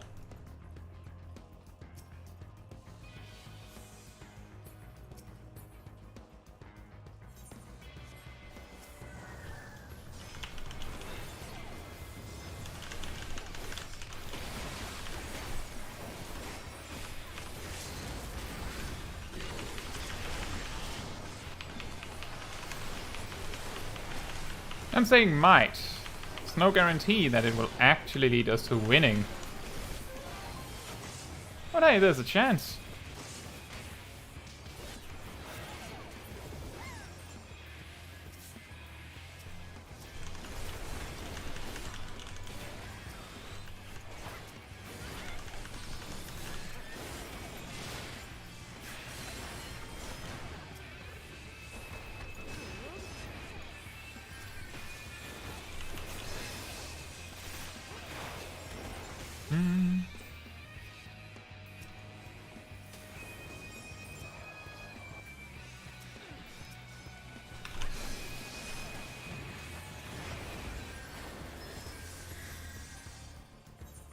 Alright, we need to go back down and get our bases back, because red might win right now if we don't. They just have 4 bases. How's that even possible? And how is it that we have this many people in our base and it's not working? How many people do they have?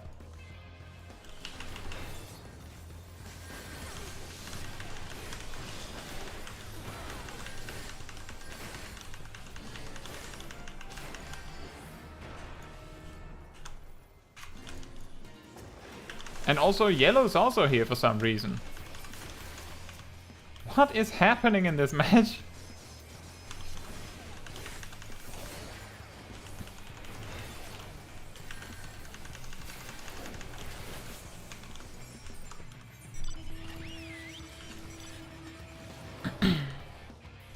Woolly Ram says, well, I hate giving active players any credit. Healing in WoW is fun, because your gameplay loop is about, you know, healing, not pressing 2 damage buttons and predetermined CDs. Well, the thing is that... Oh, we won by timeout. Perfect. Excellent.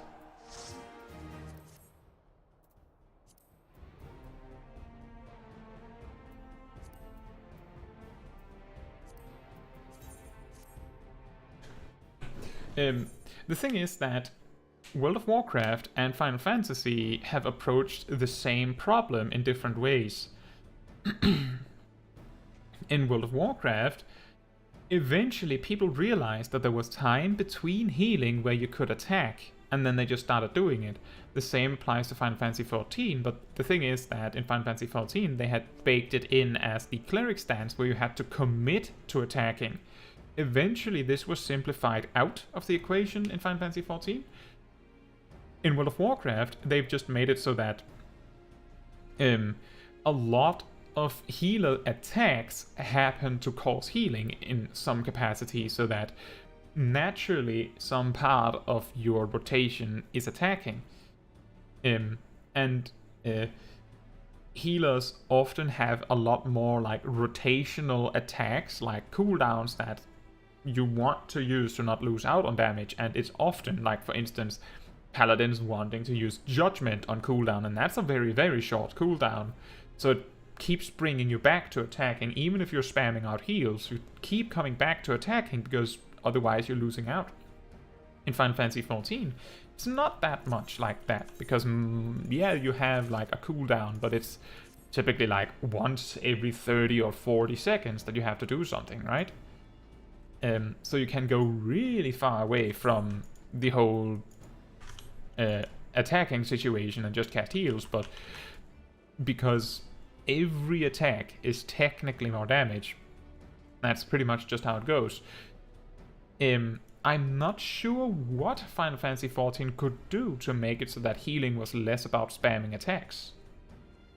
Like, what is it World of Warcraft is doing differently to cause healers to have a more enjoyable experience, as you say? And Woolly Ram says, when I heal, I want my attention to be on the party and raid, not the enemy. Well, in Final Fantasy XIV, as a healer, your attention is on your party. You just happen to be attacking while doing so.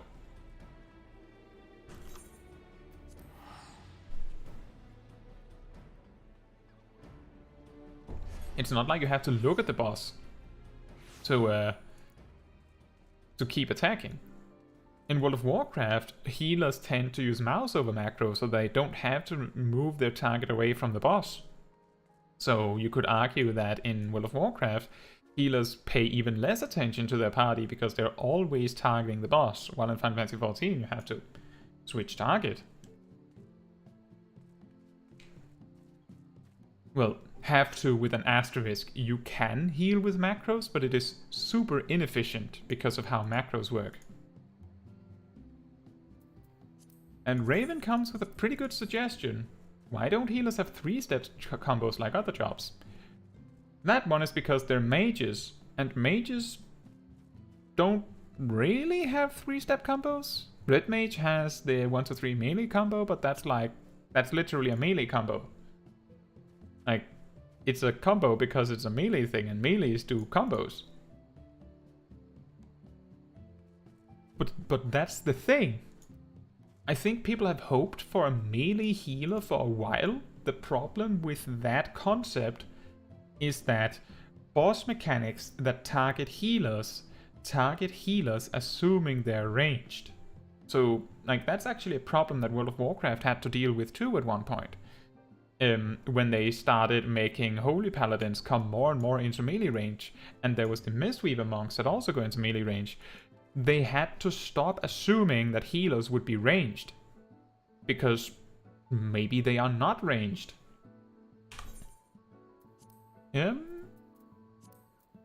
Let's do the 8th circle. There's a weekly drop from that.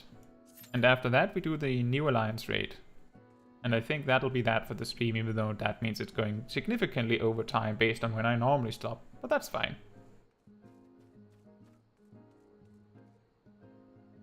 But it's complicated.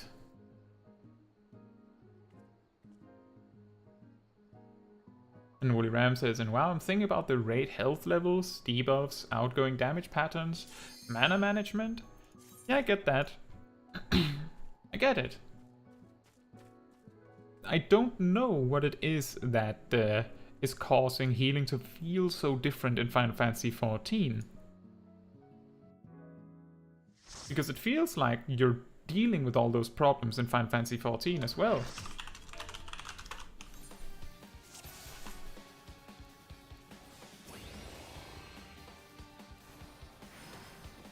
Rest eternal in the dark depths of this prison. Or maybe that's just me.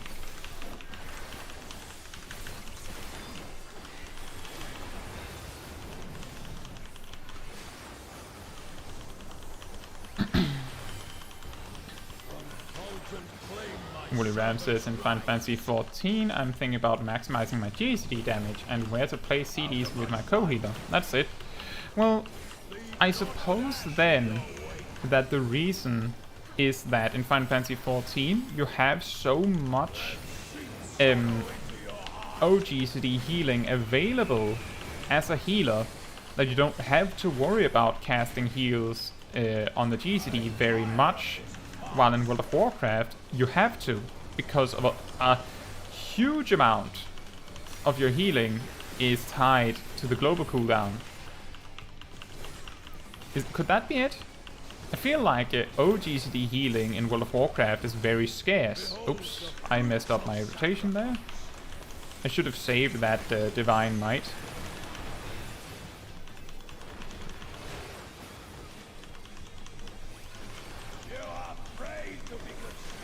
But I think it might be related to the amount of OGCD healing that healers have in Final Fantasy XIV.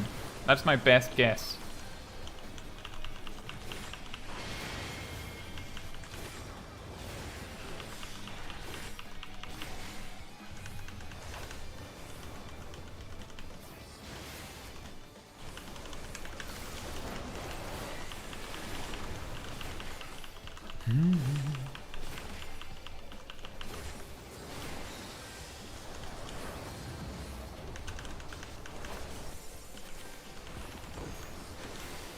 Woolly Ram says, what bothers me is the mind frame. When I'm healing, I want to be thinking about healing. And I want my engagement. And that's where I want my engagement. And that makes sense. And I agree. I suppose that a lot of healer mains have just accepted the fact that the way that Final Fantasy XIV forces you to think about this is by metering out your OGCD healing resources rather than using your GCD for that. Like, your GCD heals are supposed to be the backup reserve when everything else fails, rather than being your main source of healing. But I get what you mean. I get it.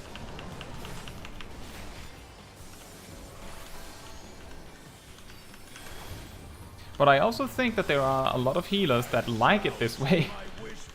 So it might be very difficult to satisfy everyone when we are where we are now.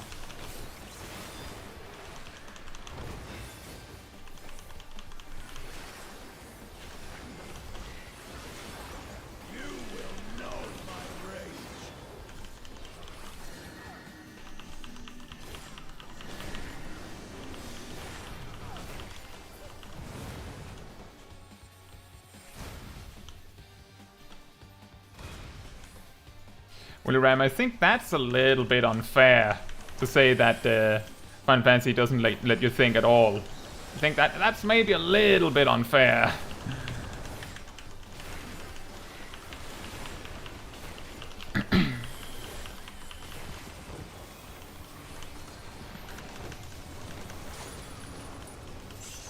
And Nanak says, makes me wonder what it would be like if bosses were a little less scripted and predictable. That is a good point.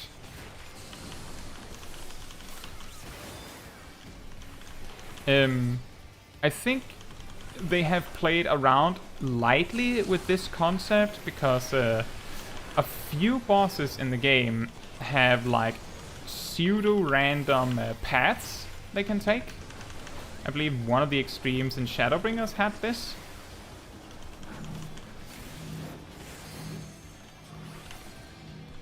Leave naught but ash in your wake.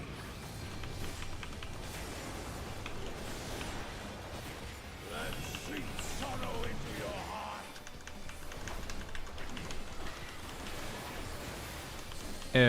But yeah, the biggest difference between Final Fantasy XIV and World of Warcraft is that Final Fantasy XIV is extremely static in the way its rotations work.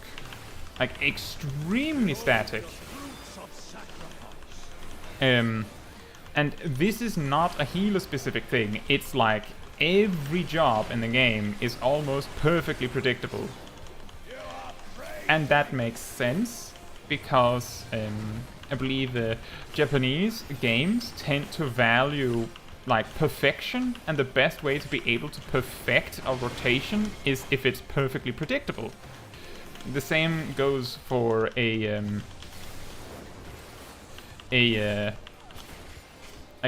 both a rotation and a boss fight. If it's perfectly predictable, then you can perfect it. Meanwhile, World of Warcraft, the vast majority of the rotations in World of Warcraft has a massive amount of randomness in them. I remember when I played in Legion, World of Warcraft Legion, the Moonkin Druid balance specialization uniquely had no randomness, or nearly no randomness in it. That was a unique feature of the job. Well, specialization, I should say. Meanwhile, in Final Fantasy XIV, being perfectly predictable is normal.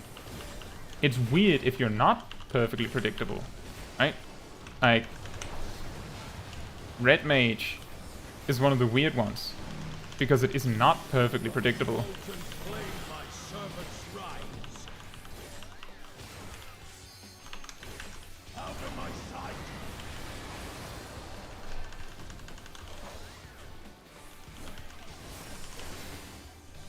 And Willy Ram says, it's the truth, healing in Final Fantasy XIV is about removing variability and maximizing gland ruin uptime. And that's the thing, is that because your rotation is perfectly predictable, it means that eventually you will be able to figure out exactly what you need when. Whereas in World of Warcraft, because fights are less predictable, you sometimes have to, you know, go out of your way to deal with what the boss throws at you.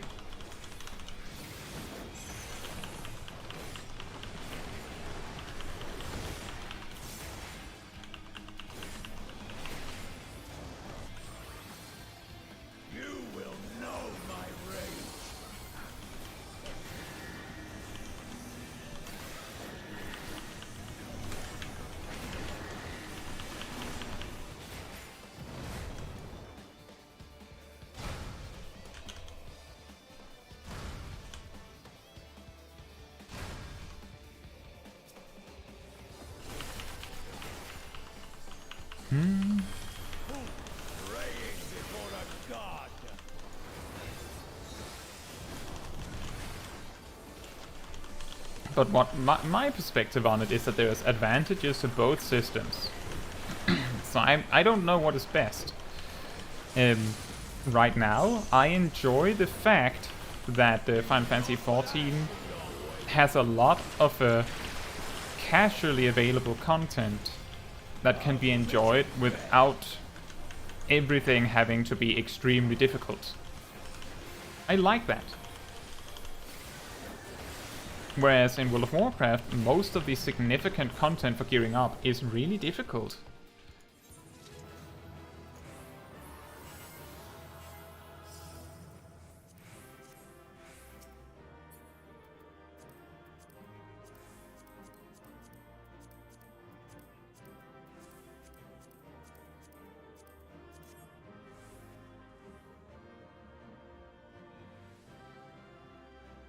Woolly Ram says, I think Red Mage was designed by a genius. While I don't enjoy playing it much, the sheer elegance of its white-black mana is staggering. My opinion on Red Mage is that in all of the MMOs that I've played, and I've played quite a few, Red Mage is the best incarnation of the Spellblade archetype, you know, the mage with a sword archetype, because whenever you try to make that archetype, what happens is either melee becomes superior and then you just don't use your spells, or magic becomes superior and then you just don't use your sword. You need to make some sort of incentive to do both. And if you make melee superior but you have some spells that are good, then you get something like Retribution Paladin in Legion that did have multiple spells, magic spells with range, but because you spent 100% of your time in melee range anyway, it doesn't feel any different than a melee DPS. So Red Mage being your auto attacks, so to speak, are magic at range. And then you have to go into melee range to spend your build-up resource. Means that the only reason you have to come into melee range is when you're ready for it, which means that there are times for both. And I think that's excellent. I don't know whether, like, for me, whether there's an RNG aspect to the job or not is sort of like a detail. I don't really mind. But let me put it like this. What originally got me interested in Final Fantasy XIV was that I saw that in Stormblood, Red Mage was a job. Because Red Mage is my favorite Final Fantasy job. Dual casting is excellent. That it oh boy. I suppose we'll do Euphrosyne at another time. I don't want to sit here for 30 minutes.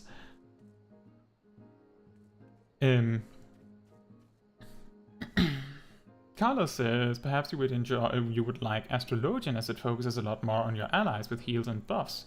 Well, when you play Astrologian optimally in a raid team, you try to optimize the whole buffing situation. You know, you pretty much lay it out in a map. You know exactly who you buff when and with what. And your healing is dealt with in a very similar way to all the other healers. The only interaction Astrologian has more than the other healers with your raid is you put the cards out. But it isn't that much more, because Woolly Ram's concern was that they wanted, when you're healing, you want your primary focus to be healing. And I get that. That makes sense to me.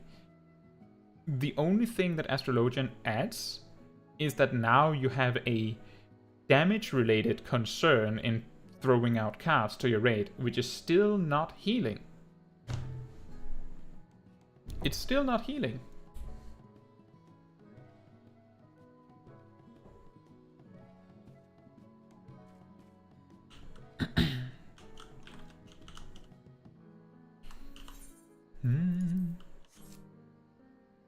So, but I just want to underline before I go away from that, that doesn't mean that there's anything wrong with Astrologian or any healer. The thing is that each player likes each role for different reasons. For example, Silver earlier wanted to play healer because they like to be a support. I have previously had someone come into the stream chat asking what job to play as a new player, and they were asking if Bard was the best support job or something like that. So they wanted to be a support, but not a healer, like a damage support. Like, there is a lot of different reasons why you want to play this or that, and each person has different inspirations for playing a specific role. Some players don't like tanking, so they won't tank. Some people think that tanking is really boring in raids, so they don't tank raids. Some people find healing in raids really boring because due to how set in stone an encounter is in raids, instead of being like a reactive situation where you keep like all of your tools in a tool belt to be ready to react to stuff, you just click the button when the thing happens. When this raid wipe happens, I use as eyes or something. But in a dungeon, weird things can happen. Your tank might not be good at using their cooldowns. Your tank might be great at using their cooldowns. Your tank might pull excessively, they might not. Which means that every single dungeon run is different. Which makes it feel slightly more engaging, I guess. That's how I see it, but at the same time, I've had so many different groups doing daily or weekly raids, trials, and just in roulettes, that sometimes you wipe on a normal fight because of something going really wrong, like when we did the Alliance raid. Why did we wipe those times? Because of mechanics not being handled properly. And healers are in an incredible position if you know how to use your tools well. A healer can almost carry a tank through any normal content.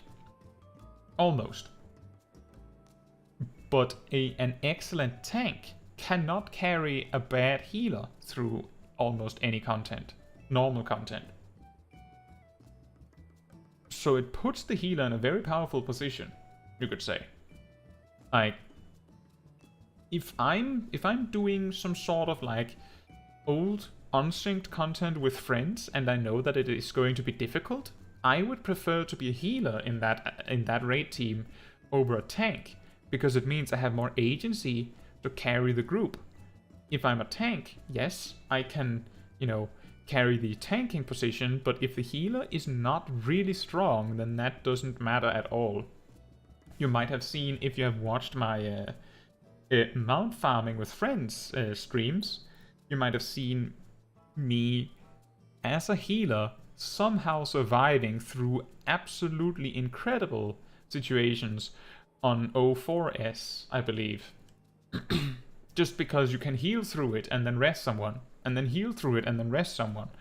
So it doesn't matter, if you survive, you can rest someone, and just spam heal yourself through it. Your tank can't do that. If people die, your tank is just, like, there. They can sometimes prevent people from dying, but once they're gone, they're gone. Yeah. It's difficult. It's difficult.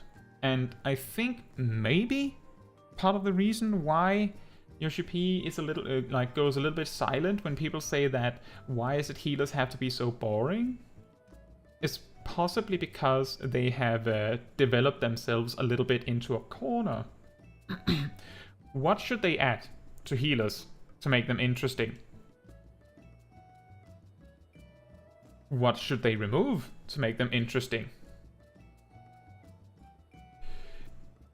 I don't think they can add anything necessarily to make them more interesting. Like you could add more to their attack rotation, but that doesn't solve the fundamental issue that a lot of healers are healers because they want to heal.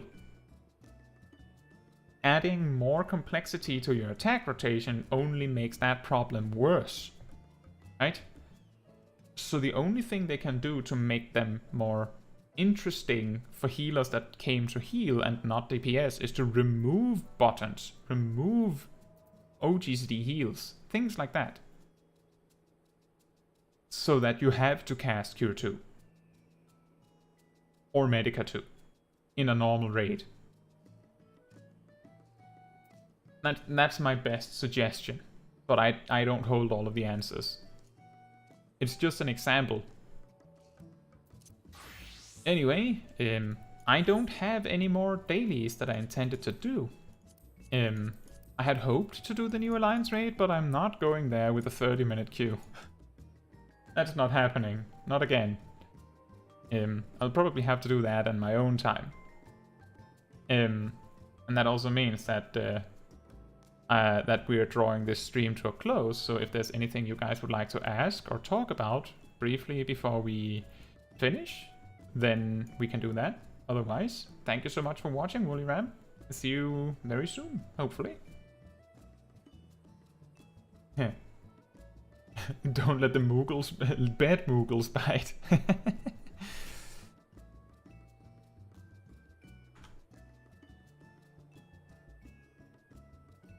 I suppose that people don't have any questions. And Silva says, I will go back to watching your video. Oh, okay. Thank you so much for watching, Silva. In that case, I will just finish by advertising the Discord again. So, you can see in the live chat there's a pinned comment with a Discord link. This is a forever link that should last for a long time, which leads you to the YouTube channel's Discord community server, where you will find people that you might know from the live streams. You'll also find me there, and you will also find a room dedicated to the weekly schedule. So if you find it difficult to follow what gets put on the stream, or put up through a week, you can hop in there and see the weekly schedule, which is always updated there, typically first. So you can see it, instead of demanding that you need to have the YouTube algorithm randomly throw it at you for you to see it. You will also find that I will post links whenever I put up a new video, plan a stream, anything. So if you find it difficult to follow when things are happening, it's also very easy to follow that on the Discord server. But yeah, I think that's pretty much all that I have for you. So thank you all so much for watching. And as there are no questions, we've had a lot of time to discuss a lot of things, so that's understandable. Thank you so much for watching, and good night, or good morning or afternoon, depending on where you are in the world. I'll see you all, well, either Friday or Saturday, depending on whether you come to the premiere or the MSQ roulette, or MSQ stream, or I'll see you Tuesday, or later. Goodbye, and good night.